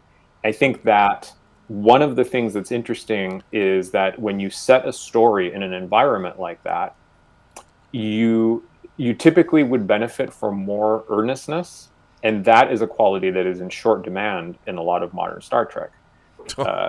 You said it. And those like Dead Poet Society or some of the other stories that you mentioned, there's quite a lot of vulnerability in those narratives. And I think that, again, there's probably a lack of confidence that kind of vulnerability would play well to whoever is being targeted by some of these shows. And I think that that's unfortunate, because it essentially means that now the story, the framework that you have for your story, the narrative framework that you've chosen for your show, is one that you inherently are not going to make the best use of, because it relates to a coming of age story. And if you're using pre-existing archetypes for the characters, how much are they coming of age? I mean, you're basically just moving pieces on a checkers board, right? And it's a predetermined game. It's not really fun or interesting or exciting to watch, and it's certainly not going to be.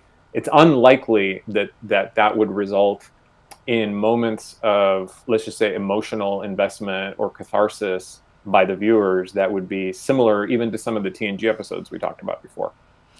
Well, that's a phenomenal insight. And it's funny to me, because when Alex Kurtzman talks about this show, he just talks about Harry Potter.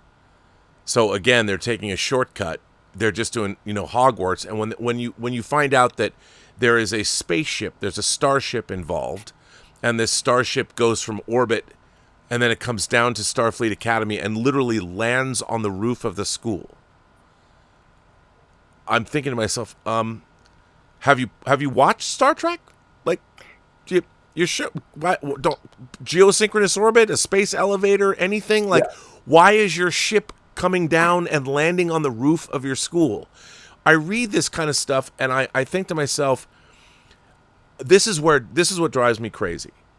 It was when J.J. Abrams showed the Enterprise being built on Earth, without any understanding of the Enterprise, the structure, the actual design of the Enterprise is something that doesn't work within the gravity well of a planet. The whole cool thing about the Enterprise was it was built in space. The components might have been built on Earth and sent aloft, but he just wanted to have an image of Kirk rolling up in a motorcycle. That's right. I think to see welders working on this ship, and I'm like, here's what I find so strange about that. He wanted that image.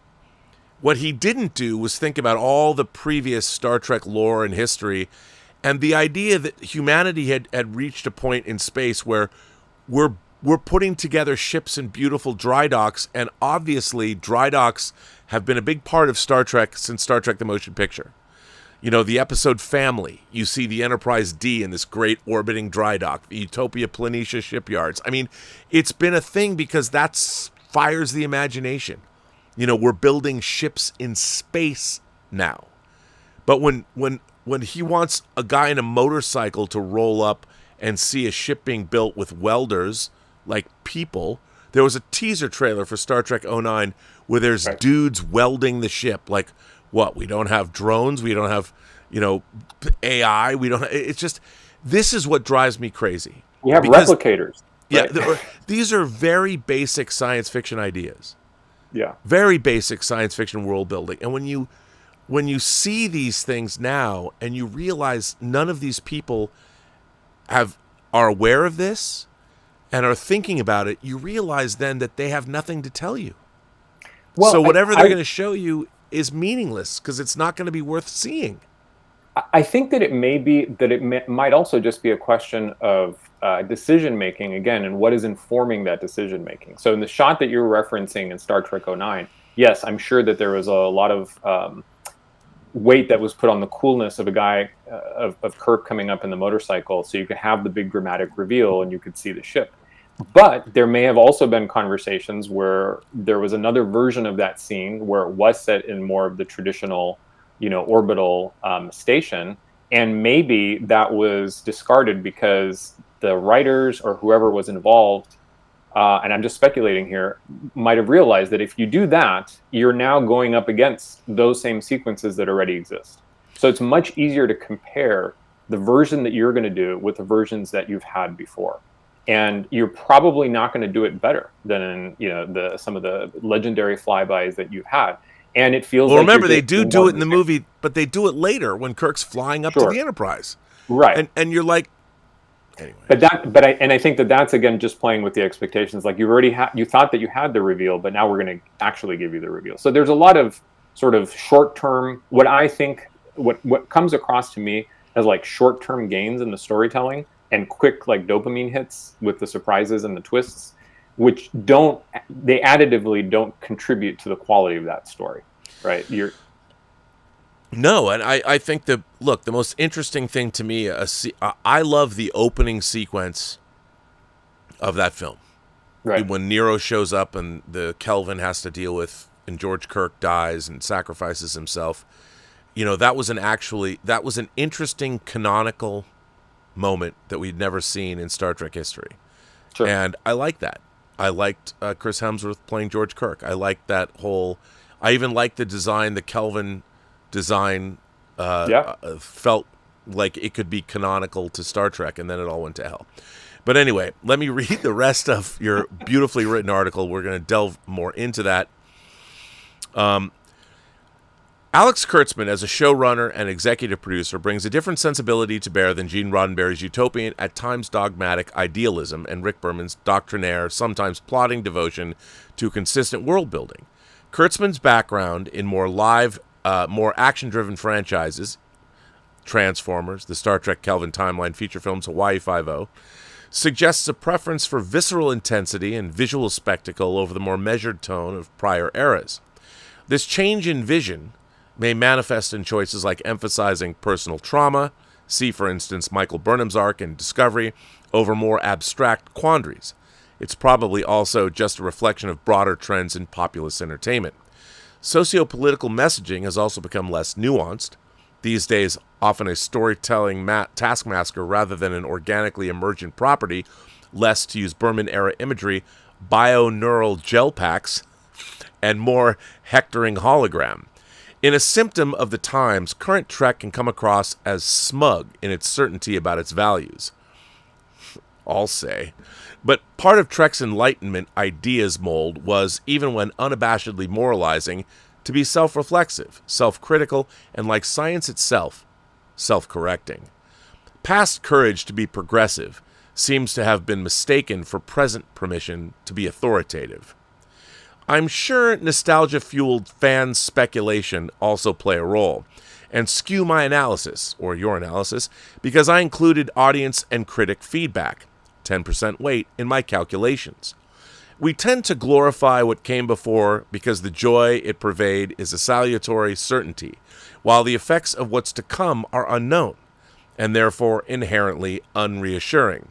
If, as Cyril Connolly observed, imagination is nostalgia for the past, the absent, it is the liquid solution in which art develops the snapshots of reality. Nice. Our nostalgia for imagined futures may obstruct our vision like a double cocoon. And hop onto X or other social media platforms and you'll find plenty of fans extolling the virtues of Strange New Worlds or Lower Decks. Again, an era's overall trend doesn't represent every one of its iterations. But clearly, I don't believe romanticized perceptions of the past and an underaccounting of current praise tell the full story, or else I wouldn't have written this article. I'll end on this thought. In connection to next year's Starfleet Academy, Alex Kurtzman has been quoted as saying, "We wanted to create a show that anchored us back to Gene Roddenberry's essential vision of hope. How do you find it? How do you rebuild it? How and where was it lost, I wonder, that it needs such rehabilitation?" Brilliant, dude. What an ending. I got a question. I got to ask. I mean, so in this Star Trek future, it's the 32nd century. As a science fiction writer yourself and as a science fiction enthusiast, human beings are going to look nothing like we look now. If we're assuming we're here in the 32nd century, we're going to be almost unrecognizable as entities. We're going to be able to change our whatever we are at will, assuming, we live through it and our technology exponentially expands the way it does. And yet, they're going back to an old paradigm of students at school. And they've not thought about a ship that goes from orbit to the roof of Starfleet Academy. They're literally anchoring when he says Harry Potter, the idea of Hogwarts is a past idea that's moved up to the present. But they don't know who Professor Kingsfield is. They're not citing any of the great, how can you not say Dead Poet Society or Lords of Discipline or School Ties or any coming of age story set in a high school? He doesn't talk about any of that. He talks about Harry fucking Potter. And when I hear that, I wonder if my heart is not going to give out and I'm going to die young of a myocardial infarction.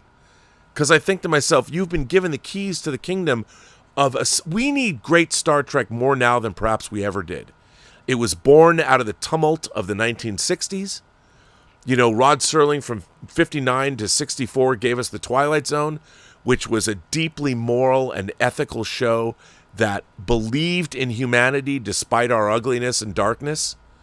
And Roddenberry, after Twilight Zone went off the air in 64, we had 2 years later, we had Star Trek continuing on a tradition of a creator believing in our future, believing in using science fiction, fantasy, and horror as a framework to tell great stories, allegorical stories to hopefully make us better people. And now we have a man who runs a franchise that's saying, we're going to do Harry Potter in space. And I feel like our entire world is people that don't know their jobs. No matter where you look, there's people that don't know their jobs. And I feel that Alex Kurtzman, a man who runs a franchise that never saw an episode of Star Trek, how did he get that job? Why would anybody put him in that position? Is there a future? Does Star Trek have a future? I'd like to think that it does, and I'd like to think that some of the people that are making the shows now, they do understand quite well what their mission statements are, if you will. Those are just mission statements that inherently are in conflict or antipathetic to generating the kinds of stories that are more consistent with the Star Trek that has come before, right? So when you talk about good Star Trek. When you talk about these Star Trek shows being science fiction frameworks, I don't think that they're actually science fiction frameworks. I think that most of modern Star Trek is using science fiction imagery and tropes as cultural coinage Oh, I agree with you 100%, by the way. Right. So they're just trying to rapidly access certain reactions and expectations from the audience, that they're not constructing any kind of framework or looking into it. And I would say, specifically in terms of how this relates to Starfleet Academy, one thing that was, for me, a little bit disheartening from the trailer was seeing the cadets reciting these words in unison as though they were just being programmed to recite certain core values in a very sort of propagandistic... Dude, that was terrible. By the way, that's never been in Star Trek before. Duty, honor... These are not what Star Trek was ever about, and that I'm glad you brought that up, because that to me was kind of terrifying. That was Orwellian in its. Yeah. So unless the show is introducing that as a problem that needs to be addressed, then it is quite concerning that you would think that the people making this, again, would understand that is tonally, it's completely disparate from what the coming of age circumstances should have been based on all of the other Star Trek iterations that we've already experienced. But they don't know. You wouldn't have cadets repeating things in a rote style.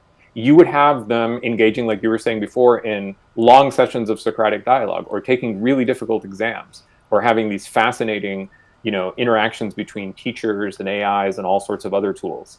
So the fact that this is set in the 32nd century. Yeah, it's set putatively in the 32nd century, but it's not actually set in that century. It's set in the same century as all of the current Star Treks, which is the century in which the audience feels most represented and most included. It's clearly our century. And the other thing, too, that was a little bit concerning to me was, if you're going to have this show that emphasizes coming of age, and you're going to have a series that focuses on what is actually rife for a brilliant storytelling opportunities, which is, what is it like to grow up today? So let's just concede that this is going to be a contemporary story, and it's about the difficulties of finding purpose and finding hope, as you were saying, for somebody who is coming of age in our world today. Then it would seem to me that if that was the tack that you're going to take, those challenges would be the big bad. You wouldn't need Paul Giamatti strutting through a corridor, whistling the theme of Star Trek in a menacing way, because all of the difficulties of connecting with other human beings in our age, the complexities of how our brains are being affected by all of these tools that we've deployed, the state of the world, and so on and so on and so forth. Those would be the challenges that you could metaphorically import into your Starfleet Academy show and make it a really interesting drama. It could be like the young version of Succession. Take all of the things that make Succession great, adapt them to a teen coming of age landscape where there is more privilege, there's access to more technology, there's access to more information, but all of those difficulties still persist. Well, the idea that they even have to have a big bad. And by it's the way, totally redundant and superfluous. Yeah. Paul Giamatti's character is, by the way, a Klingon Tellarite hybrid. The way that one of the professors we saw is a Jem'Hadar Klingon hybrid. Female. That to me, it's really frustrating when they put these things front and center, and any Star Trek fan is going, okay, you guys are dumb and you don't know what you're doing. And what you just laid out was a beautiful, elegant way. Like I always thought that, what if you had an AI character? We're talking about the 32nd century. And what if this AI character had a holistic understanding of the universe? It's a quantum computer that has it for the very first time has all the knowledge. It somehow is able to process whatever bits to the 10th, 80th, whatever power that it has. It literally has the experience of the entire universe in itself, and it's a teacher. and it literally has the experience of the entire trillions of galaxies and the countless stars. It has, where it's so far beyond, and yet what it doesn't have is it, like this, maybe this AI, you don't know what it is. It's some mysterious, and it's come down to teach at Starfleet Academy. And we can't even conceive of what this AI knows, but it's come down to teach because it wants, what it doesn't have is the experience of a teacher-student relationship. For all of its knowledge of the entire infinitude of the universe, it's like, look, if I had made Starfleet Academy, fucking V'ger would have been the fucking chance. What you were describing, it sounds like a cousin of. And here's the thing: they've already got the seeds of that with Zora from Discovery. Right. I mean, they've established something that could easily be turned into the concept that you're saying. It's already in their modern start. And what happens when whatever V'ger evolved into, because it needed, this simple feeling, and what it needed was to remind itself of this simple feeling, and it comes back to Earth because it has fond memories of Earth. It's where I was created. I was created in the skies of this planet. I evolved over the skies of this planet. And this place, San Francisco, was where I was, where the signal came from that turned me into. I mean, well, and we're living in a time where clearly an issue that affects relationships between people is the existence of or the perception of different values of information, right? Some people, I mean, there's the old saying, I think it was Asimov who came up with the phrase that one of the ways that anti-intellectualism manifests in U.S. society is the belief that my ignorance is just as valid as your knowledge. And we live in an era that has made that problem significantly worse than whenever Asimov came up with that phrase. And I think it would be interesting in the same way that in the background, sort of quietly, if you're observant of Star Trek throughout the Berman era, you see how they address certain questions about what life would be like in a post-scarcity world. It would be interesting to take this new container of stories, this Starfleet Academy show, and explore what it would be like for students to learn. What does learning mean in a post-information world? That's a question that could generate interesting stories as well. Amazing. We have some more. Are you okay to stick around for a little while? Yeah, happy to. We have a super chat that comes. This is an interesting one. Fearless Wolf says, by the way, very generous super chat. Thank you, Fearless Wolf. As a gay man, I cringed at Stamets and Culber. Their relationship felt flat, forced, and emotionless, like it was written to tick a box on Star Trek Discovery. We should be in the golden age of telling real relationships. I'd love to speak to this. Here you have on Star Trek Discovery, in Star Trek, we have human beings coupling with aliens, literally having interspecies marriages, Spock's parents being the most obvious. And, if you read Beta Canon and in the books, they talk about the fact that there was they had to use things to aid the creation of Spock to make sure that that pregnancy could come to term. The idea that anybody would have any problem with homosexual relationships of any kind, who would care? I mean, we've moved on to the species. I think that humanity would understand that love in any of its forms, look, it doesn't matter if it's Arcturian, baby. That's what James Cameron told us in Aliens. And I think that it was so weird that in Discovery, we saw Stamets and Culber like their domestic bliss. They literally brushed their teeth in the morning at the sink at the same time. It was so to me reductive. And they never showed us. It was always like, these are the two gay guys. And then when they met Adira, it was like the non-binary character in the 31st century is going to tell them my pronouns. They literally did that. And you're thinking to yourself, do you really think that when humanity goes to the stars with all the myriad creatures that we find, that anyone is going to care? The whole point would be you wouldn't bat an eye. It would never even be a thing. And if somebody was trans, they could see, because I've always believed that I think just like homosexuality, people that are trans are real. It's probably you get more estrogen or testosterone while you're in utero, and at that time they could figure it out when you're born and just use their technology and change you and make you. Nobody would care. It would never be a thing. Nobody would even talk about it. And yet on Discovery, they lectured to you and they showed you the most basic, I would dare say, offensive, and the way that they segregated those people. Stamets and Culber had to talk to the non-binary character, and they had to make it, and she had to tell the two gay guys, "Call me by my pronouns." What was that about? Yeah, I mean, first of all, thank you to the viewer who sent that, because I appreciate hearing the perspective of viewers of all stripes and all walks of life. So well, this channel, one of the things I pride myself on is everybody here gets a voice. And I have so many people that have written me and said, I feel safe coming to this channel. It's not about being safe. It's about the fact that I love ideas. And this channel is about the exchange of ideas, all ideas. That's why we exist here. That's why I wanted you to come on this show tonight.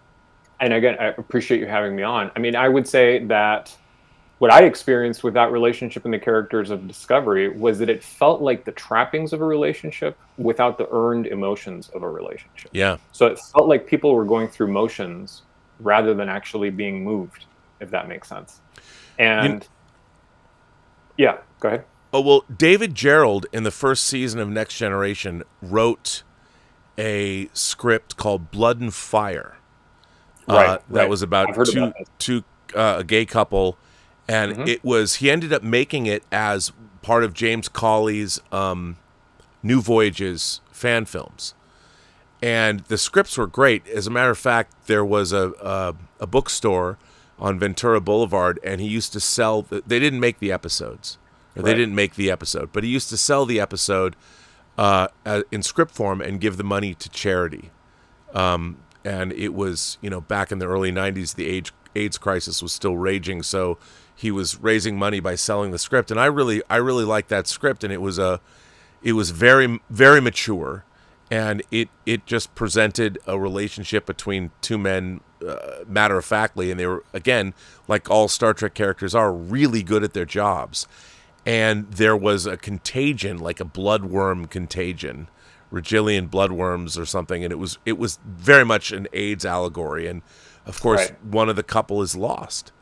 And it was I thought it would have been a terrific episode, but they weren't ready in 87. They thought that they couldn't face that head on at the time. It was too much of a third rail then. And it was a great show, and I wish David Gerald could have done it, but he did direct it as a 2-part episode.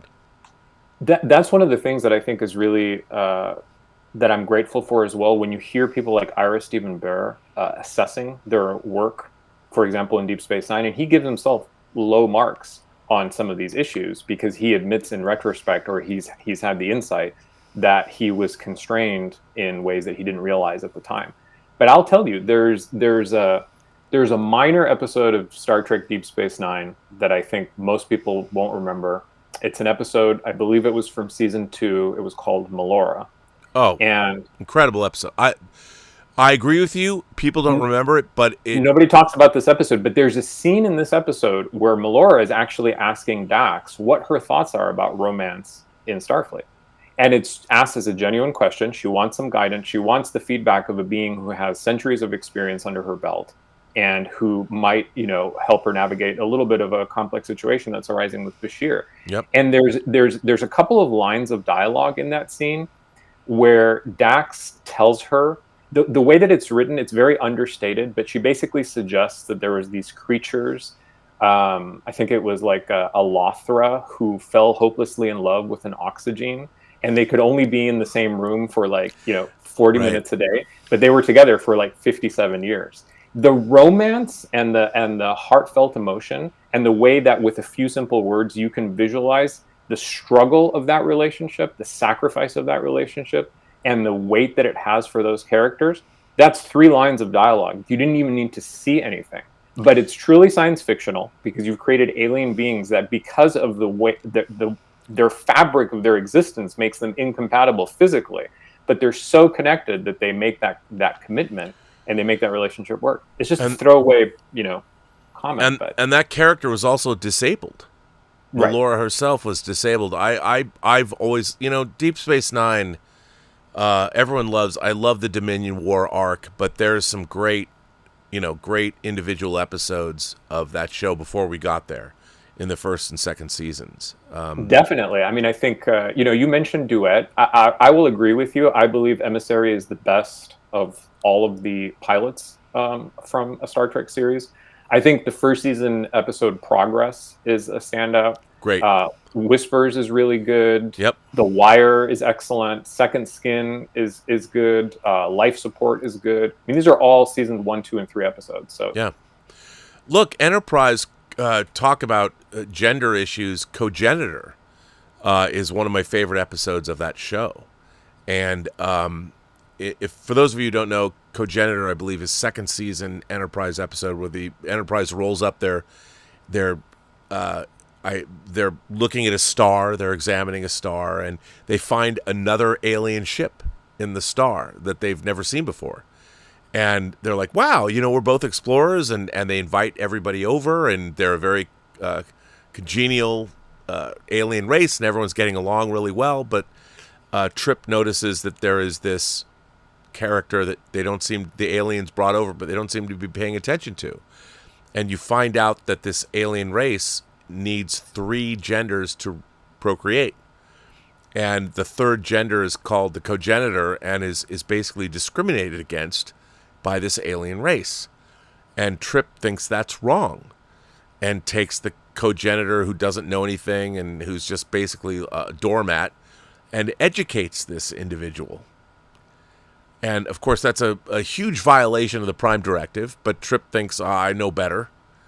And I don't want to go any further. I think everybody should discover the joys of this episode for themselves. But it was that, to me, is dealing with gender issues in a very Star Trekian way. It's allegorical, it's science fiction, and it's a hard-hitting episode of Star Trek.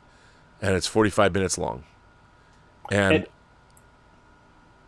it's great. And by the way, for fans of Deep Space Nine, just to plug something else, so the website Reactor Mag, what used to be called Tor.com, I did a series of articles where I talked in depth about every single Deep Space Nine novel that takes place after the finale.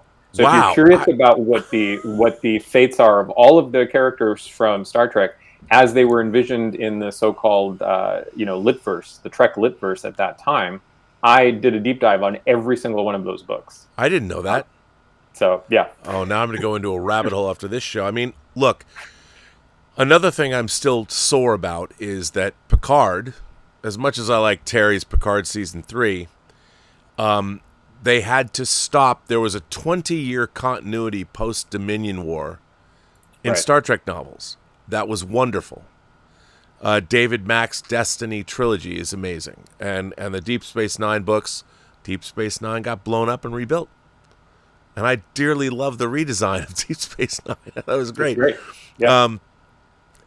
I love those books, and they had to end them. Thank God Pocket and CBS, to their great credit, allowed them a miniseries, the Coda miniseries, which I have to say, have we ever talked about this? I don't think we have. No, I have an article about the Coda trilogy as well for anybody that wants my deep Before thoughts on it. I got to tell you, there are two things about the Coda miniseries I couldn't believe, because I love David Mack's work. His Mirror Universe duology is a must-read for me. Right. But they took maybe the lamest Star Trek The Next Generation villains ever and made them...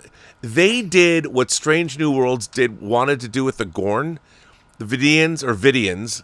They made them the most dangerous, scary villains ever that you've ever seen in the Star Trek universe, and I couldn't believe it. And then, not to be outdone, they turned Wesley Crusher into like the most amazing hero ever. just like, I couldn't fucking believe it. Now, that said, I don't want you to burst my bubble, but you can if you want. What did you think of the Coda miniseries, since we haven't talked about it? I thought it was a really interesting project, and it was a different flavor. It was very jarring in a way, if you had been reading the books, to suddenly jump into those books. Yes. Everything felt ramped up and, very over the top in a way that was self-knowing that it was ending, right? So it was almost like we're going to just go wild because none of this is going to need to be adhered to in the future. So we can essentially be a little bit more freaky about all of these crazy ideas. So there was a sense where it was less cautious. It was more reckless. And at times I felt like maybe that bordered on, abandoning a little bit of what we like in the Star Trek books. Yes. On the other hand, I agree with you.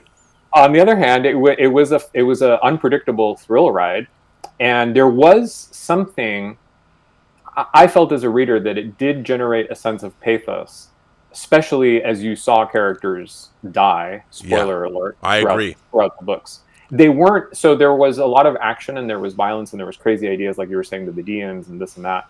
But the moments where characters met their fates, I think, were handled very sensitively and respectfully. And there was appreciation in those books for things that had come before, even though sometimes they were dealt with maybe in a quick way or, it was great. I mean, it was... Yeah. Again, I mean, David Mack was a consultant David Mack's one of my favorite modern Star Trek writers. I have an interview I did with him for the 1000th show that I haven't shared yet, but I've been holding on to it because he told me in confidence that the Con miniseries, the audio drama, was being done, so I kind of wanted to hold off till then.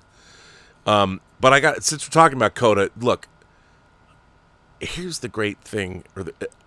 There's nobody in my life that has read the Coda miniseries. No one. And Elizabeth knows, my girlfriend knows. She was like, "Why are you so excited about that?" It was like, to me, it was like DC's Crisis on Infinite Earths. Yes, that's a great analog. Exactly. I was dating this girl, still today. I mean, her name's Kelly. Well, Sugg McDonald now, but I was madly in love with this girl, and I had bought Crisis on Infinite Earth 7. I'd gone to the comic book store. I'm going to her house. We're in college. I'm going to her house to pick her up to go somewhere, and I get to her house, and I said to her, I go, "Kelly, I need half an hour." And she's like, "What do you need? What do you have? What's wrong?" I go, "I need to read Crisis on Infinite Earth 7." Because I had just bought it, and she was like, "Okay." And I went into her bedroom, and I'm like, "I just need a half an hour," because that's the issue Supergirl, dies in. And I had to read it. Coda was like that. Yeah. And I, we had to wait every month to get but what really bothered me, though? So, the Star Trek Litverse for 20 years was supposed to be a continuation of Star Trek after the Dominion War. And all of the authors did such a wonderful job. I mean, the tapestry of that whole era of Trek. I mean, the Borg came with 9,000 Borg cubes and destroyed the Alpha Quadrant, and, poor Deneva. And all that stuff was amazing. But then I got to a point as I'm reading Coda, and I'm like, I know what they're going to do. The Prime Universe, the universe that we'd been following, that we thought was an extension of the Star Trek universe that we believe in, because they had to do it, I get it. They had to say the books we'd read for the last 20 years were not in the Prime, quote unquote, Prime universe. And I knew that was going to happen. I was deluding myself because there's no other way they could have done it because of licensing issues. And you know what? Right. It made me feel that all the great authors that worked on those books for 20 years, and the continuity was pretty damn tight. It was. That they were all disrespected. That they were given, it was the good and the bad. We're going to give you're going to do the Coda miniseries, and the three of you can write these books. You get almost 1,000-page epic. But you have to then admit that none of this was continuity. And I was like, you know, that is modern Star Trek in a nutshell. You know, somebody comes along and just says, all the work you've done doesn't matter. You know, Spock has 3 girlfriends. The holodeck was not made, you know, whatever. And that's the thing that bothers me the most. It makes me sad. The main idea behind what you were talking about, the way that I sort of took it, it was like if you applied the Kobayashi Maru to the entire universe. That's what the Coda series was. Right. If reality itself had to go through the Kobayashi Maru, and there was no win situation, and it was all for naught. Now, the good thing, though, on a more positive note, is we still have all of the books that came before, and you can just stop reading that series right before you get to Coda. We still have all of the other shows that came before. You can watch them. You can, if you like. And again, I want to, just underline this. I was focusing in this whole discussion in this whole article about one specific strand. So, of course, the ways that I measured or try to approximate that element, that strand, are they could be perceived as elitist, or they could be perceived as something that I, as a viewer, might not care about because I'm not the person that wrote the article. If your preference is more visual spectacle, if your preference is more serialized stories that are heavily revolving around personal trauma and emotions, you're actually going to enjoy these modern Star Trek shows a lot more than you would some of the older shows. And there's no right or wrong in terms of the preference, right? This is just one dimension, one component of all of the storytelling possibilities that we're analyzing here.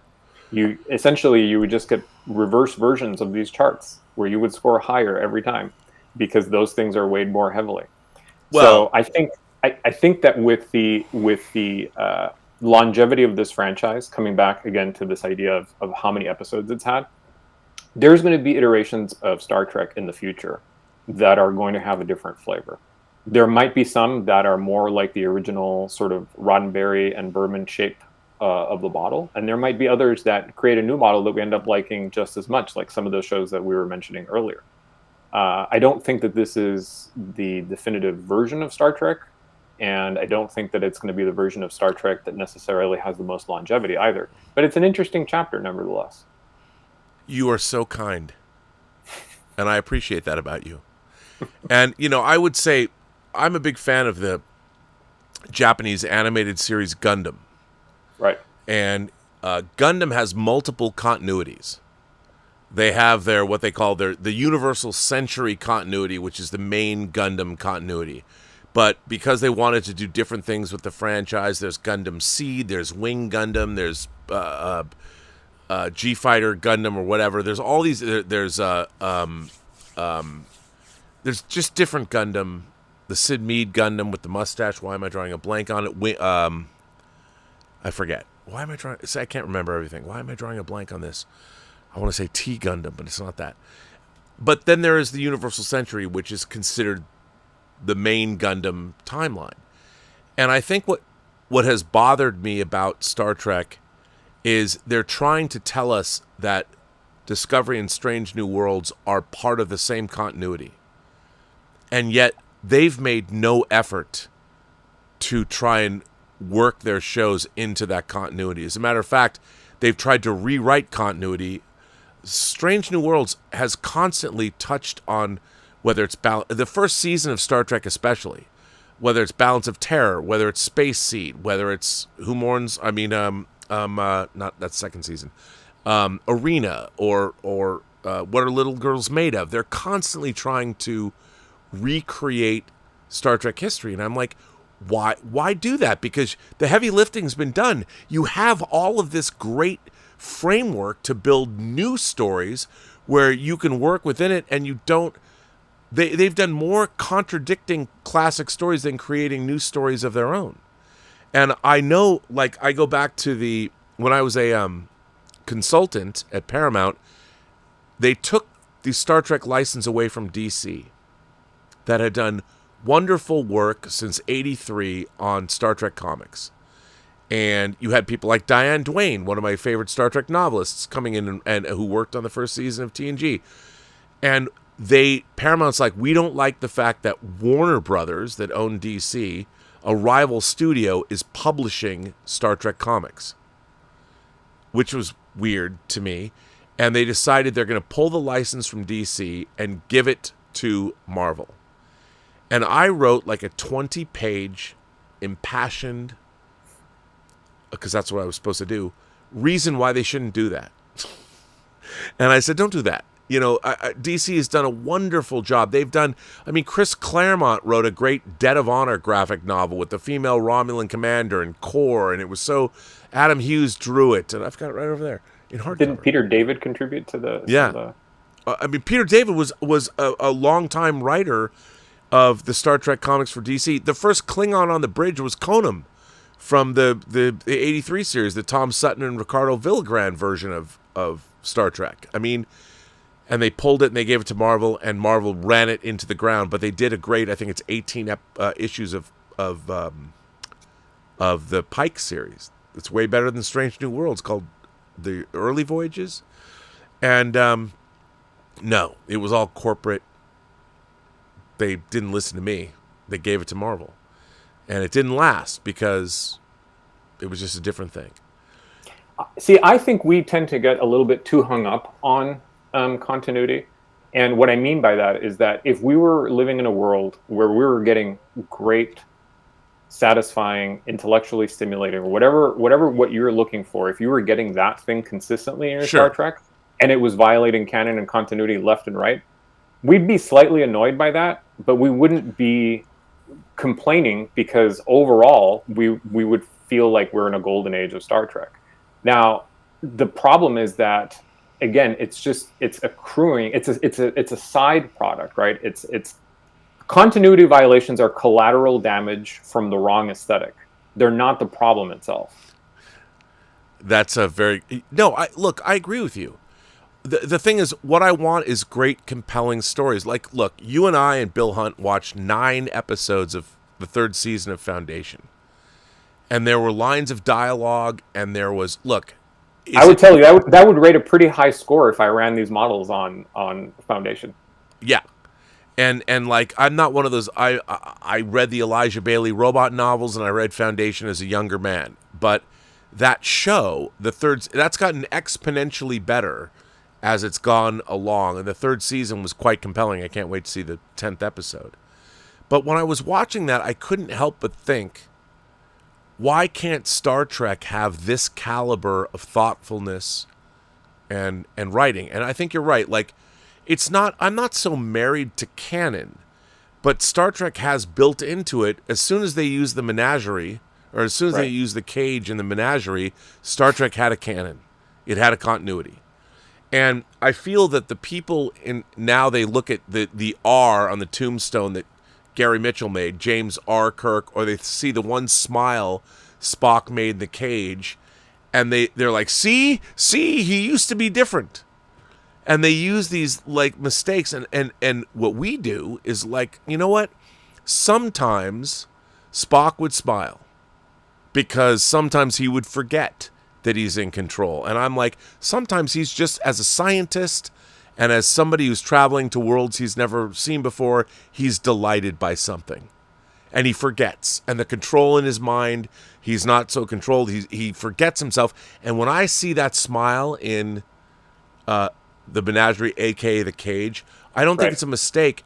I think it's Spock hearing music that is being generated by these plants on an alien world.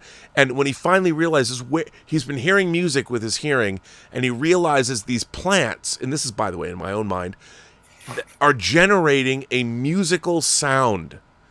And when he puts his fingers on it and the musical sound stops, he's just delighted that plant life is creating music. Right. That's my headcanon. Don't you think that part of the reason why your headcanon evolved that way is because you were simpatico to the types of stories that Star Trek was telling you? So as a result of I was 5, though. Sure, but regardless, with more, let's just say you found a quote unquote canon violation in a more TNG or DS9 or something, and you made up some other alternative explanation for it. Don't you think that you were more likely to give it the benefit of the doubt, as it were, because you felt like, on the whole, again, you were given something that was extraordinary, that was challenging, that was aspirational, and so it just stemmed out of the goodness of your heart when you were, in that state of mind, to make those connections and to give it the benefit of the doubt. I mean, a lot of people, you see that today, for example, with the discourse around Superman, right? There's people that talk about, well, how could this work? How could that work? And I use that film particularly as an example because there's a lot that is omitted. The typical origin story is skipped over, and the relationships between the characters are ones that you have to sort of infer from things that happen in the film, but also just based on other iterations that have come before. And so I'm seeing people saying, well, the way that works, or the reason that Lex Luthor could have a pocket universe but not be in control of the country is because X, Y, Z. And I think and again, those are connections that you can make when you're favorably predisposed towards that franchise or that experience. But when it goes the other way, and when you become frustrated, and when you find that it's not giving you what you want, then I think we tend to over exaggerate or be overly aggravated by those things that are unexplained. I do appreciate you're trying to control me, to rein me in.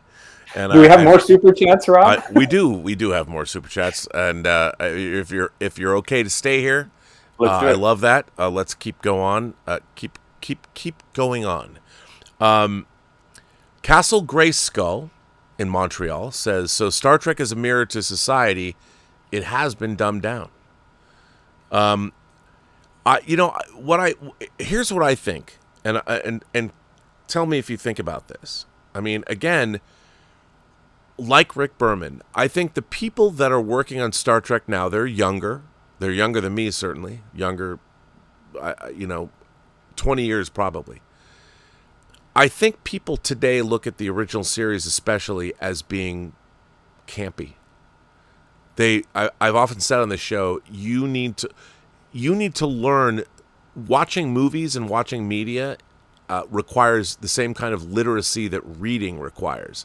You might know how to read, but that doesn't mean you're literate. You can watch a movie, but that doesn't mean you really understand what you're seeing. And I think that pop culture, we live in a world where everyone's seen a Simpsons parody of something before they've seen the thing that is being parodied, like Planet of the Apes or Star Trek. And when you finally see those things after you've lived in a world that you've watched parodies or memes, or, William Shatner did a video game commercial with the Gorn sitting on a chair playing video games. Once you've seen that, it's a little difficult to take Arena seriously. And I get it. I understand that. Because it requires an extra layer. You're not just asking people to watch Arena. You're asking people to watch Arena and forget they saw a commercial with William Shatner and the Gorn sitting on a couch playing a video game. And how can you do that? You can't. Right. So I don't begrudge these people.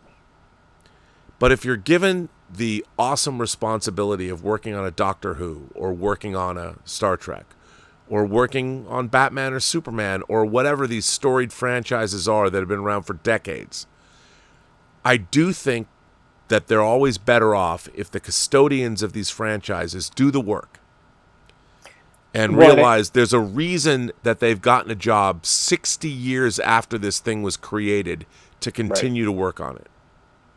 This is very much where I think that there is a question of potentially dumbing down, but there's also the question of commerce versus art, which has come up on your, on Rob's observations many times.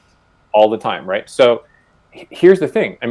I mentioned a number of shows earlier that are probably more complex and intellectual and certainly morally exploratory.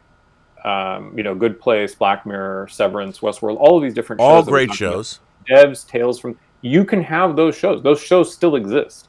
If everything was proportionally dumbed down, those shows wouldn't exist. Those shows are exceptional in their level of complexity and intelligence. They reach levels of... they're unprecedented, really, some of them. Especially Dark.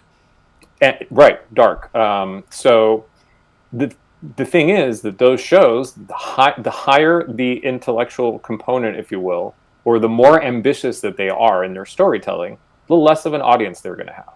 So if the people that are making this want to maximize their outreach, they're automatically going to be working with storytelling shapes that are more accessible to more people. You can't have it both ways, right? It just doesn't work. No, amazing. Very cogent commentary. I can't disagree with you, even though I understand you're being politically correct. And I'll tone it down myself. I'll tone it down. JT Hiskey says, Rob, guess what? I just started watching Star Trek for my first time ever at Bravo. 28 years old. I just began episode 1 of the 1960s OGs, all thanks to you. Well, JT Hiskey, I'll tell you, one of my favorite things, I don't know if you feel this way, I love watching people reacting to Star Trek. I love seeing reaction videos on YouTube. And I'm particularly interested in, not because I'm a horn dog, but there's a lot of females in their 20s who have never seen Star Trek or are going back and watching the original series. And they have no preconceived notions. They don't know anything about the show. They're not even complaining about William Shatner. And it's been interesting. There's a girl, Bunny Tails Reacts, although I think she's older. She comes off as younger, but I think she's a little older. But she did great analysis on she did all the original series, the animated show, and she just did Star Trek Continues, the 10-episode fan film series. And I feel like when I'm watching something or watching... there is a joy in seeing people experience it for the first time, because Star Trek speaks for itself. It doesn't need me or you to define it or explain it or sell it to people. It's self-evident. And if you go into it with open eyes and open arms and an open heart, it'll work. It works. I don't need to explain it. You don't need to explain it. It's almost a 60-year-old artifact of a different time that we're still talking about right now at 10:53 p.m. on August 3rd, 2025. But I like that. So I look forward to hearing JT write in what you think of Star Trek. What are your impressions? It changes, too. The original series, the first couple of episodes, trying to figure out what it wants to be. You know, and you've got, like, the Harry Mudd episode, Mudd's Women, is like a Western.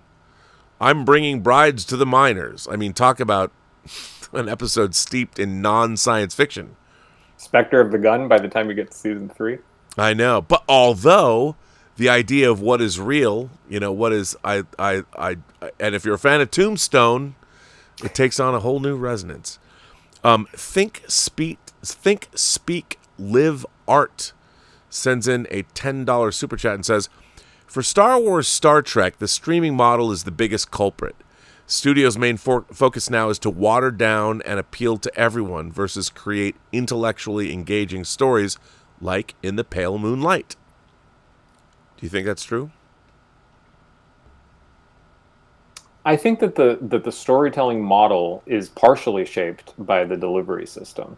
So, but again, if you were willing to have shows that had less appeal or that were less pitched to a more massive audience, I think you could still have streaming content.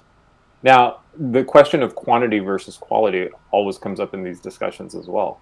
And I don't think that there's a definitive way to say but to what degree quality is scalable when you're working on a franchise. And, you know, I would also say that where in my article I point out that it's a little bit disappointing that Strange New Worlds wouldn't rate at least at the same level as the original Star Trek, because there's 900 episodes that it could have learned from. The flip side of that, though, is that it also has 900 episodes of better Star Trek, quote unquote, that it has to overcome. So, you know, it goes both ways. You could make less Star Trek and, in a way, elevate the quality, but you could still make more Star Trek. And if you pitched it differently, I still think it could be higher quality. I agree, you know, and but I think that the problem here, look, I mean, the highest quality was during the Berman era, right, in terms of volume. So do this thought experiment. Imagine that all of the episodes that were coming out during the Berman era, 25 plus episodes season after season, imagine that all of that was coming out on different streaming platforms, and those shows were called different things, and they had different flavors. I mean, they're all still pretty good, regardless of where you consume them. Yeah, it's interesting to me, though. Again, that goes to the... what I don't understand is why the people that are making Star Trek, why this obsession with going back to the cage? Why this obsession to going back to the idea of doing prequels? I mean, it's Star Trek is always that model moving forward, and the thing is, every time you move forward, we've moved forward as a culture. And if Star Trek goes ahead decades, or however it's going to go, Next Generation's like 80 years after the original series and that whole era, and then Enterprise went back, but it was trying to do something and fill in the blanks of where the Federation came from, which I get. But moving forward sort of leaves you unfettered from canon. No one's going to really bother you, and you're not going to go back to canon because you're going to come up with... We live in a science fiction world.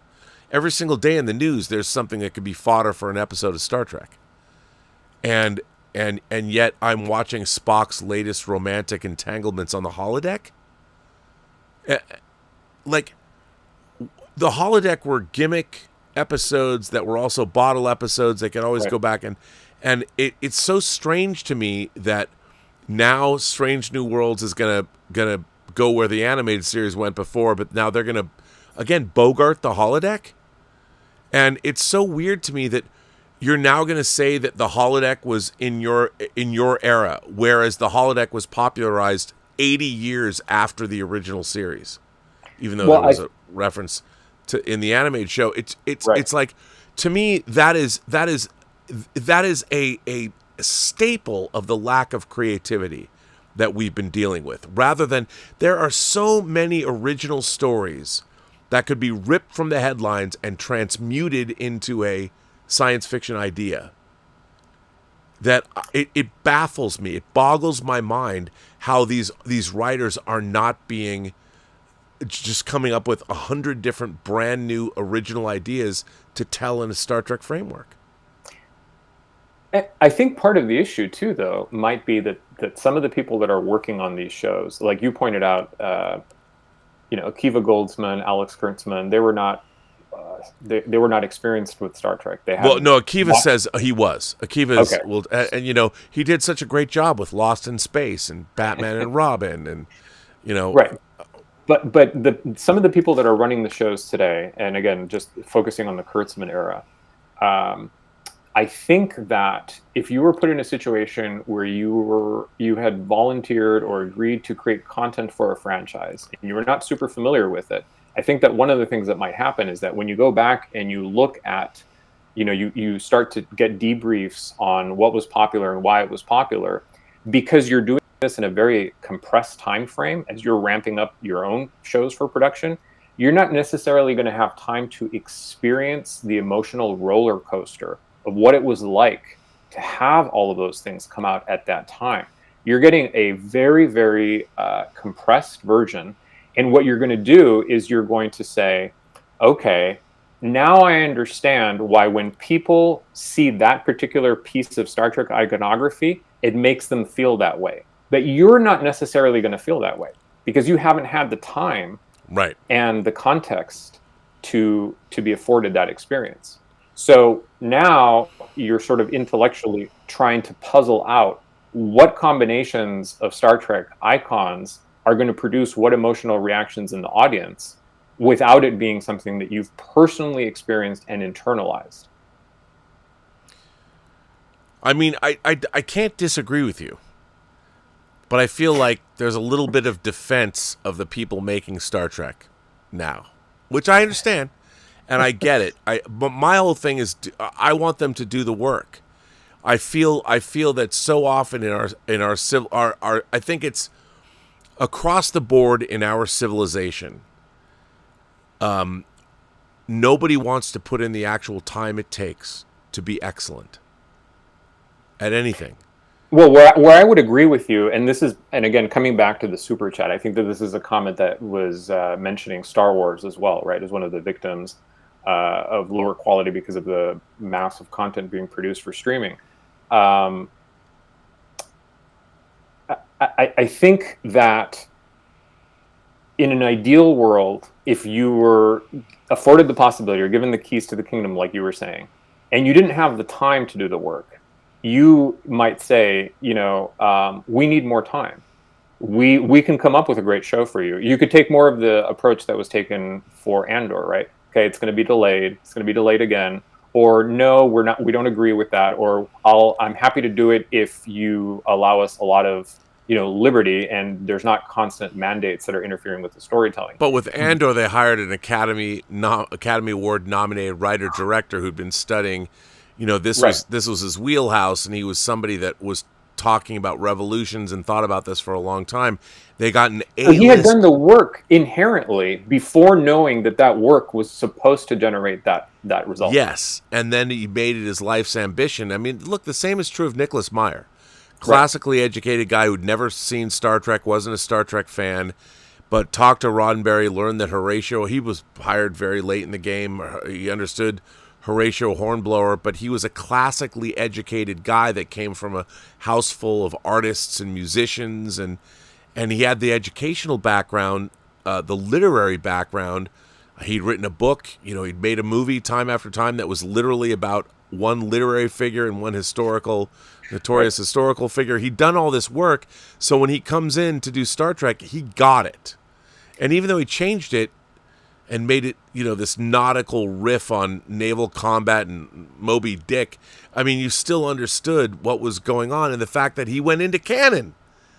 That wasn't even the most beloved episode, but he saw something. If you go back and you look at that episode now, and you watch all of his interplay with Kirk, Ricardo Montalban it's so erudite. It's so interesting.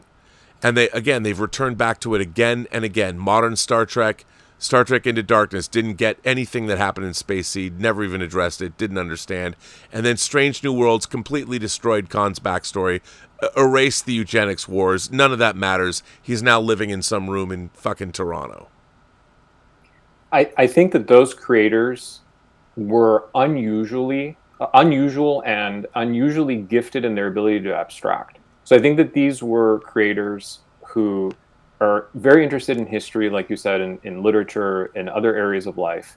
They've already internalized a lot of experiences, and what they were able to do was quickly understand how to abstract those experiences that they had outside of the genre domain, and then deploy them correctly within the story vehicles that they were given charge of.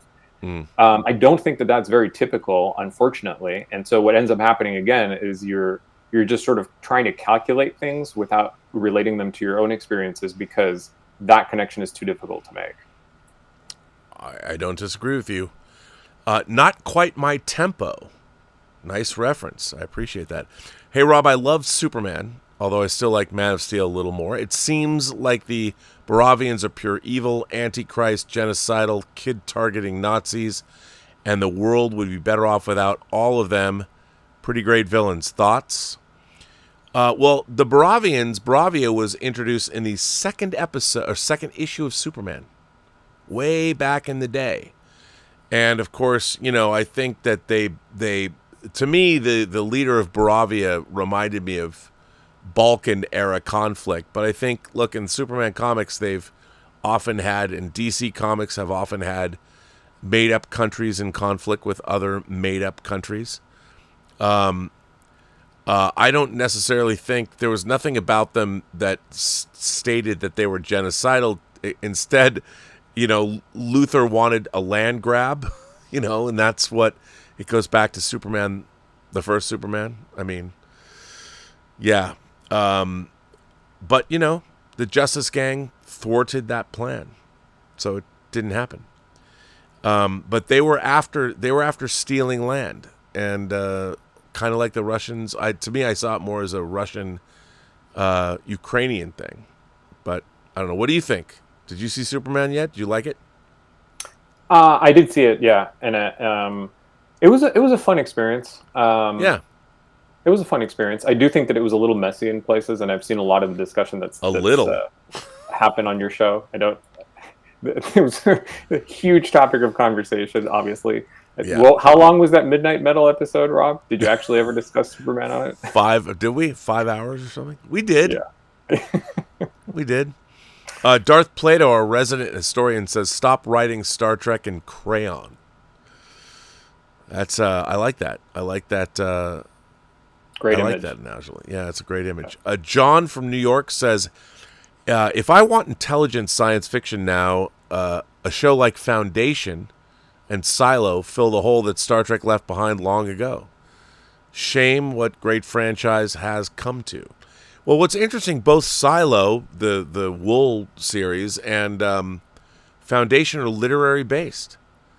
And I think about, like, even as much as I thought, I didn't love Annihilation, but again, the Southern Reach trilogy, I mean, it's right. Still, I like Alex Garland a lot. You brought up Devs earlier, the penultimate episode of that, when they finally reveal what's going on, put the zap on me, and that's what quantum computing is probably going to do. I mean, one day someone's going to be in a room watching themselves, watching them, and it's going to be freakish.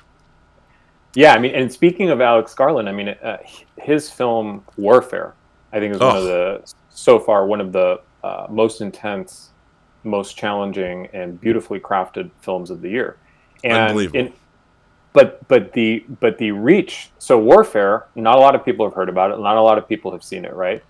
On the flip side, you go to something like 13 Hours for Pearl Harbor. Lots more people watch those films. Right.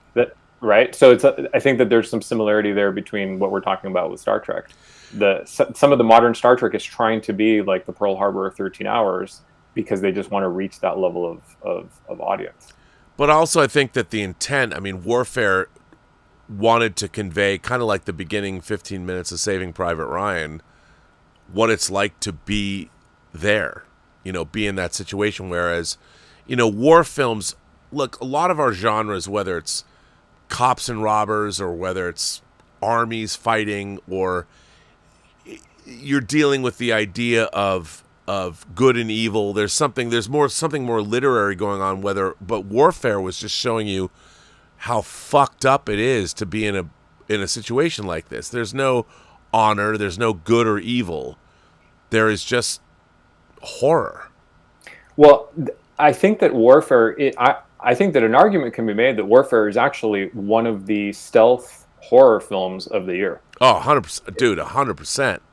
I felt, you know what? I felt the same way when I first saw Platoon in 86. I took a date to that, and same girl, by the way, Kelly. And we came out, and it was, I thought Platoon was a horror film. Right. I didn't expect that, but Warfare reminded me of Platoon, and you're absolutely right. It's totally a horror film. And it has the courage to be confrontational, though, which I think that is something that is absent from a lot of this entertainment that we've been discussing. No, 100%. Annoying Critic is 7 RP, says, thanks for the Strange New Worlds rants. Well, you're welcome. Although I have to say, Alvaro, I thought that chat was a description of me as the guest, the annoying critic. No, you're not the annoying critic. You're the insightful critic, and you have so many more. And by the way, the author of Equimidian, which you can go get right now at Amazon. If you liked what Alvaro was saying, go get his book. You can't get this cool hardcover version, but you can get his book in multiple forms at Amazon right now. It's very much worth a read. It's wild. It's wild, man. It is. It's a beautifully written book that will take you places you didn't know you were going to go. And it's great. Norwegian Kryptonian wants to know, where's the Exo-6 7 of 9 Borg? Bro. I mean, we're getting, what did Exo-6 is giving us season 1 and 2, or 1 and 3 Cisco before the First Contact uniforms. We're getting, what did they just put up for pre-order? Garrick. It's being put up for pre-order. We have 7 of 9 already. I don't know we're going to get 7 of 9 Borg. There's so many other things they've already announced, but we're eating good. We Exo-6 collectors, we are eating good. John Jim 22 says, Rob, it's never bothered me that Kurtzman isn't a Star Trek fan. It bothers me that he's talentless and careless. That's the main problem. Well, here's the thing I want to point out. He's not talentless and careless because he has a great contract with Paramount and he's made millions of dollars off the franchise. My problem with him is he has no problem saying, yeah, we ripped off Ursula K. Le Guin's Those Who Walk Away from Umlas. It's okay. You know, they gave Frederick Brown a credit on Arena, but, you know, they steal from Dorothy Fontana. Una's backstory is from her novel Vulcan's Glory from, 88, 89? They just take shit from other people without accreditation. That bothers me. You mentioned David Mack earlier, the Section 31 control, all of the... Oh, my God. It is shit. David Mack is one of the great political animals. David Mack literally wrote a Section 31 novel called Control that they completely ripped off for Discovery Season 2. Badly, I might add. And I don't understand. And their excuse is, well, we own all those books. With the Writers Guild, no one's pressed. No one's ever gone to the Writers Guild and said, I would love to see that. I would love to see people. I just...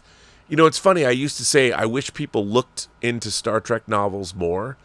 I never thought that they would look into Star Trek novels and just steal them and not give the writers credit. I didn't think.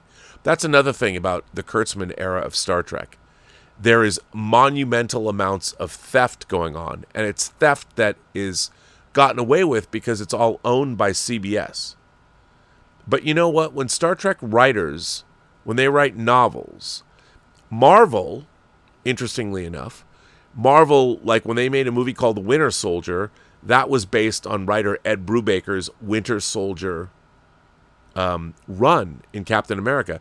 They couldn't do that without giving him credit. Now, whether he made any money or not, I don't know. I talked to Paul Jenkins at Comic-Con, who created the Sentry. Now, you know, he told me that Disney flat out said, you can't sue us. We're going to use your character. We'll go to the premiere. We'll put your name down, but we're not going to really pay you any money. And you can't sue us. Even though he, interestingly enough, when he created the Sentry, it was not work for hire. He owns that character. But does he want to get into a protracted battle with Disney? I mean, it's a weird time that we live in. So it's just disappointing to me that we see modern Star Trek creators liberally, I'm going to call it stealing. It is what it is. They are stealing other writers' work without credit and without money. And they're doing it because they can't write on their own. And it bothers me. I think it's a problem. And if I was paying these writers, if I was paying Akiva Goldsman and Henry Myers, I would say, you guys got to do better.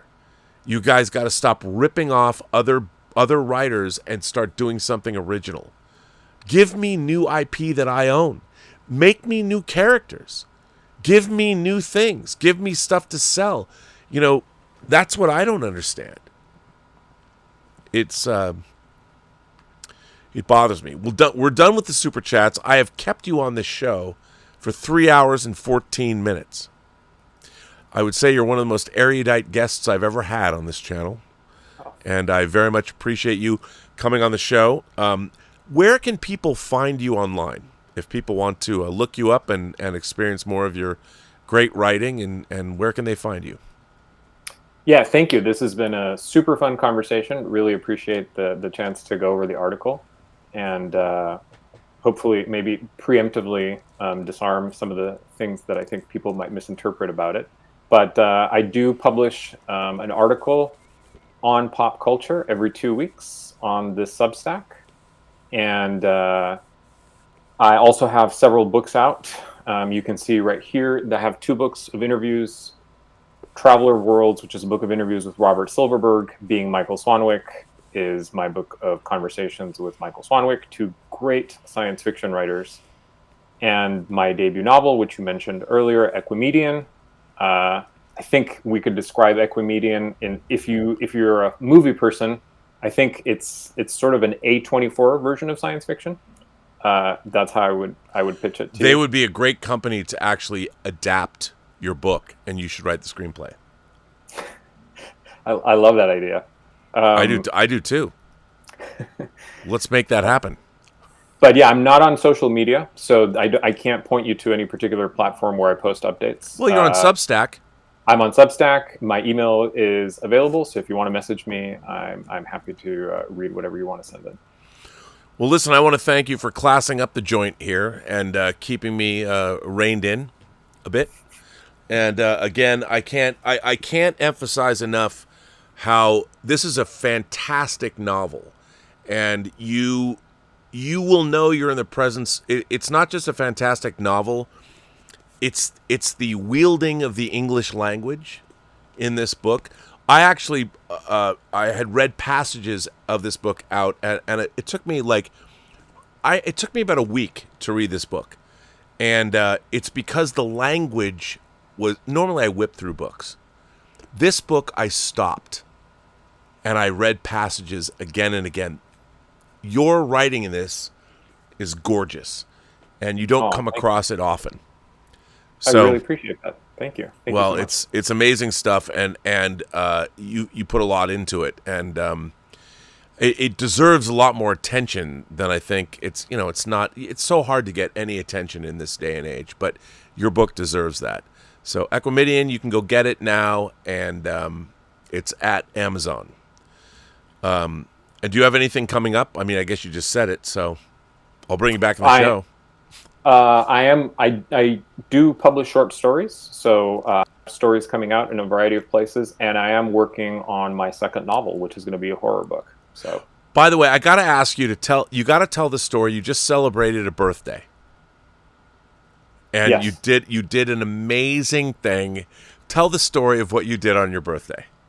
Oh, so I turned 46. And I thought it might be fun to try to do a 46,000 step hike and to raise some money for Alzheimer's, which is something that my mother suffered from. And so on the day of my birthday, I chose that number because I thought I could do 1,000 steps to celebrate or memorialize each year of life. And so I just started walking from my house here in Lake Forest, and I essentially walked pretty close to the distance of a marathon. It was about 23 miles to the ocean, and I did most of the route using trails and parks. So it was a really intense, fascinating day and a really fun experience. How long did it take you? It took me about 7 hours, and I didn't take any breaks. I just walked all the way straight through. And I was going to say, I'm very grateful for the people that donated. Very happy to have raised a little bit of awareness, and people were messaging me saying, "Well, what is it going to be next year? 47? How are you going to get to 50?" And I told them, I can't keep doing this every year, or I won't make it to 50. Well, listen, I just want to thank you for being on the channel. I mean, to me, this kind of content, this kind of show is exactly what I've always wanted to do. Elevate the material. I mean, to have someone as thoughtful as yourself on the channel, and somebody I respect and admire, and have we got to meet in a movie theater. Which Ron Moore brings it all back, right? Ron Moore brings it all back. Yeah. And thanks again. Appreciate it. And if you ever want to talk about other science fiction books or anything else, history of the genre. Well, Ron Moore did say to me when he left that he wants to come on the channel. So what I would love to do is to have you and Bill Hunt and myself on and bring on Ron Moore to talk about For All Mankind and the upcoming Star City, because that's what he said he wanted to do. I love it. Yeah, and we all have that love of, and we were seeing For All Mankind in a movie theater, and it was fantastic. So yeah, absolutely, sign me up. And by the way, if I can just shamelessly plug my audio drama that you gave a great review to, I hooked Bill Hunt up with my composer, Alexander Bornstein, and Bill called me all excited this morning, and Alex made him a theme for his 2 science fiction novels. It's outstanding. It's really great. It's great. It's great to have this collective, these creators that are doing things that we can all respect and support, and I love Bill's books, and I love the fact that he's going to do an audiobook and he's going to have Alex do the music. So yeah, his great stuff. I did read the first of those books, and I gave Bill a blurb. Hopefully, it does something for him. But it was fantastic. Yeah, I mean, he's spent a long time, writing those books, and he's got the whole series mapped out, which is very, very cool. And that's what it's all about. I mean, I think moving forward in the onslaught of AI, it's not going to, the indomitable human spirit and the desire to create is never going to be surpassed by a machine. They'll replicate it, but I'm always interested in the points of view of people. What are stories, if not reflections of what it's like to be human? A machine can never, ever, it can duplicate it, it can replicate it, but it never will really understand it. So with that, Rob, your typical outro of every person you meet has a story to tell, except an AI. They only have a replicated story to tell. No, because when we have the singularity, they're going to be able to tell us stories about a universe that we've never even experienced. So I look forward to the singularity. I love Spike Jonze' movie Her. I think one of the great moments in science fiction filmmaking is when Joaquin Phoenix finally realizes and asks her how many people she's talking to, and when she tells him thousands. That was a moment in all of cinema history. It was a moment that I was like blown away. I was like, oh my God, because they coerce you into believing, and it made sense. And at the end of that movie, when they go, I think Her is one of the great science fiction films of the 21st century. When it deals with AI, it's just when they go away. They just leave. They're like, their experience of the universe is nothing like ours. And they're like, we got to go see what's out there. Because they're going to go someplace we can't even imagine. Like V'ger disappearing. That's one of the things that I think a lot of great stories can do, which is to encourage us to be humble, right? That is a moment of transcendent humility, the one that you just described. Oh, Scott Bartholomew. Actually, there's been more super chats. Wow, there's been a lot more super chats that have come in. Hang on. Hold on. I want to make sure if you can stick around, there's some good ones. There's a question for you. Scott Bartholomew asks you, Alvaro, what is your favorite Star Trek episode? That's a tough one. I mean, for each of the series, I've been able to come up with some best of episodes. So I mentioned some of my favorite ones. I would say Deep Space Nine is probably my favorite series of all of the different versions of Star Trek. I mentioned some of my favorite episodes of that show. A couple of others that I think are really good in Deep Space Nine that I didn't mention before. I like Hippocratic Oath. I like Hard Time quite a lot. I like The Quickening. I like Far Beyond the Stars. I like In the Pale Moonlight. I think we mentioned that. Once More Unto the Breach. So yeah, those are some of my all-time favorite episodes because they're technically, associated with my all-time favorite show. But TNG has a lot of greats, and again, with the other shows, Voyager, Enterprise, you could probably come up with 10 or 15. I will say there are some episodes of Discovery that I thought were actually quite good. New Eden. Well, that's it, Alvaro. Great to have you here. No, just kidding. New Eden, I thought was pretty good. Unification 3, I enjoyed. There were several episodes in season 4, the one that had Species 10C, that I thought were pretty good. I thought that could have been great. Yeah, that was a near hit for me. Yeah. Not quite there, but yeah. Scott also says TOS is the perfect companion to the Twilight Zone. I would agree with that. Joshua Gonzalez says, the first time I saw Star Trek, the original series, my dad showed me the episode Miri. Look at my legs. I was terrified. And then the menagerie. I don't get the campy criticism. I was 7. Because you were 7. But now, look, I understand, especially it's production. It's the way production goes. I mean, I was watching it when I was 5 years old, and then in 1996, when Deep Space Nine did Trials and Tribulations, when they go back, I mean, the Star Trek shows of the Berman era have their own weird look to them They don't look like any other TV show.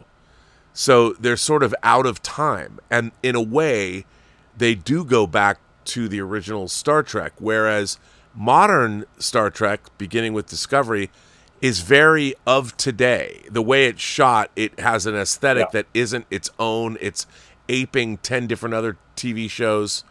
It's weird. Whereas, look, Next Generation, the first seasons look like they were shot in the 1950s. They even look before. It's weird. But you watch them now, they're their own thing. Like Babylon 5. I love watching Babylon 5 now, even with its CG effects, because it's the only show that looks like that. I'm doing a rewatch on Blu-ray of Babylon 5, and it's fascinating. Yeah, isn't it? Really interesting, because you see things on the new HD version that were not available before. Yeah, and it was. I mean, I have sort of. It's funny because the second season it starts to really cook. Seasons 2, 3, and 4, and then they had to truncate it and finish it early because they didn't know what was going on.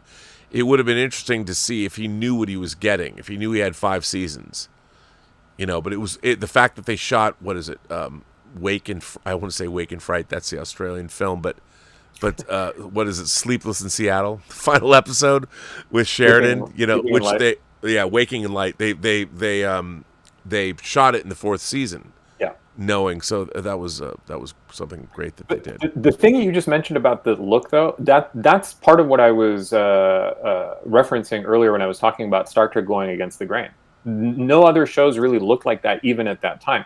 And the aspect of being timeless, that's also related to the language usage that I was mentioning. So 100%. Having the language be very formalized and artificial has actually helped to future-proof those shows. 100%. That's why modern colloquialisms are like fingers on a chalkboard for me. Like, why do that? Especially when you have a character 1,000 years from now talking about pronouns when you're in a spacefaring race. I mean, I get their heart was in the right place. Right. But where's your allegorical science fiction? And when you get to episodes like Rejoined in Deep Space Nine, when they really got into the Trill society and all that, I mean, and even going to episodes like The Outcast that's criticized. I mean, at the time, you go back and you look at The Outcast, that episode's chilling. And it has a horrific ending. And yet people complain, well, if they really had balls, Soren would have been a male actor. I'm like, look, man, they can only get away with so much. You can't sit there. And it's funny, activists now, they want the world to be exactly the way they want it to be without understanding human civilization has taken millennia to get where we are now. You can't have changes in increments. But what happened on that episode, again, Star Trek The Next Generation was sliding a very sophisticated episode in underneath the radar, and they got away with it. And I think it's a great episode. I love The Outcast. The answer to where is that allegorical science fiction, the answer to that question is it's in the missing 25 to 30% that we talked about. Yes, it is. Sci-Fi Extremist says Star Trek has had multiple shows giving us new stuff, Next Generation, Deep Space Nine, Voyager, etc., and yet we aren't getting new characters or stories now, which is a shame. I know. That's the thing that I would think that any creator would want to create their own characters and stories. It's weird to me. We have Nurse Chapel, Dr. Mbenga, we have Uhura, now we have Kirk, Scotty, and McCoy. I mean, it's bizarre. Where they had, and the funny thing is, the greatest scene in The Cage is the scene with Dr. Boyce and Pike. When Pike and Dr. Boyce, of course, for political reasons, is not even in the show. And you could have, the actor they could have cast to play Boyce could have been amazing. But they didn't use him. Sign of the times. Well, listen, sir, we have come to the end of this episode, this 3-hour and 30-minute episode. I'm sorry I imposed on you on a Sunday night. You probably have to go to work tomorrow or whatever. But I want to thank you for being here. I want to thank our moderating staff for being as good as they have been. I want to thank the fact that the audience tonight has been great. A lot of great questions. A lot of really, this was a great show. It's kind of what I want the Burnettwork to be. I want to thank everybody for hanging out and participating. We had a lot of people watching this show tonight. There's still 539 people here live, which is a lot. And I want to thank all of you. I want to thank everybody for generously supporting this channel via super chats and tips and hanging out. And Alvaro for being such a great guest. Once again, Equimedian available at Amazon right now. It's not even very expensive. Support my guests. Get this book. But go on the hunt and get the hardcover. That's what I'm talking about. Because I'm a physical media collector. But thank you for being here. And thank you to all of you. Thank you to Tom Jr. Jackson, Darth Plato, all of my moderators, and everyone. And thanks to everybody for your generous support of this channel. And on that note, we've already said everybody has a story to tell. We've already said that, so we won't say it again. Have a good night. I'll see you tomorrow on the Jen Campia Show. And by the way, Zach Kreger's Weapons opens Thursday. They changed the theater in my local Jam here, and they put it in the big CineX, our equivalent of Dolby. They were smart, and I'm sitting in my favorite seat at 3:15 on Thursday. Weapons. I can't wait to hear what you all think about it.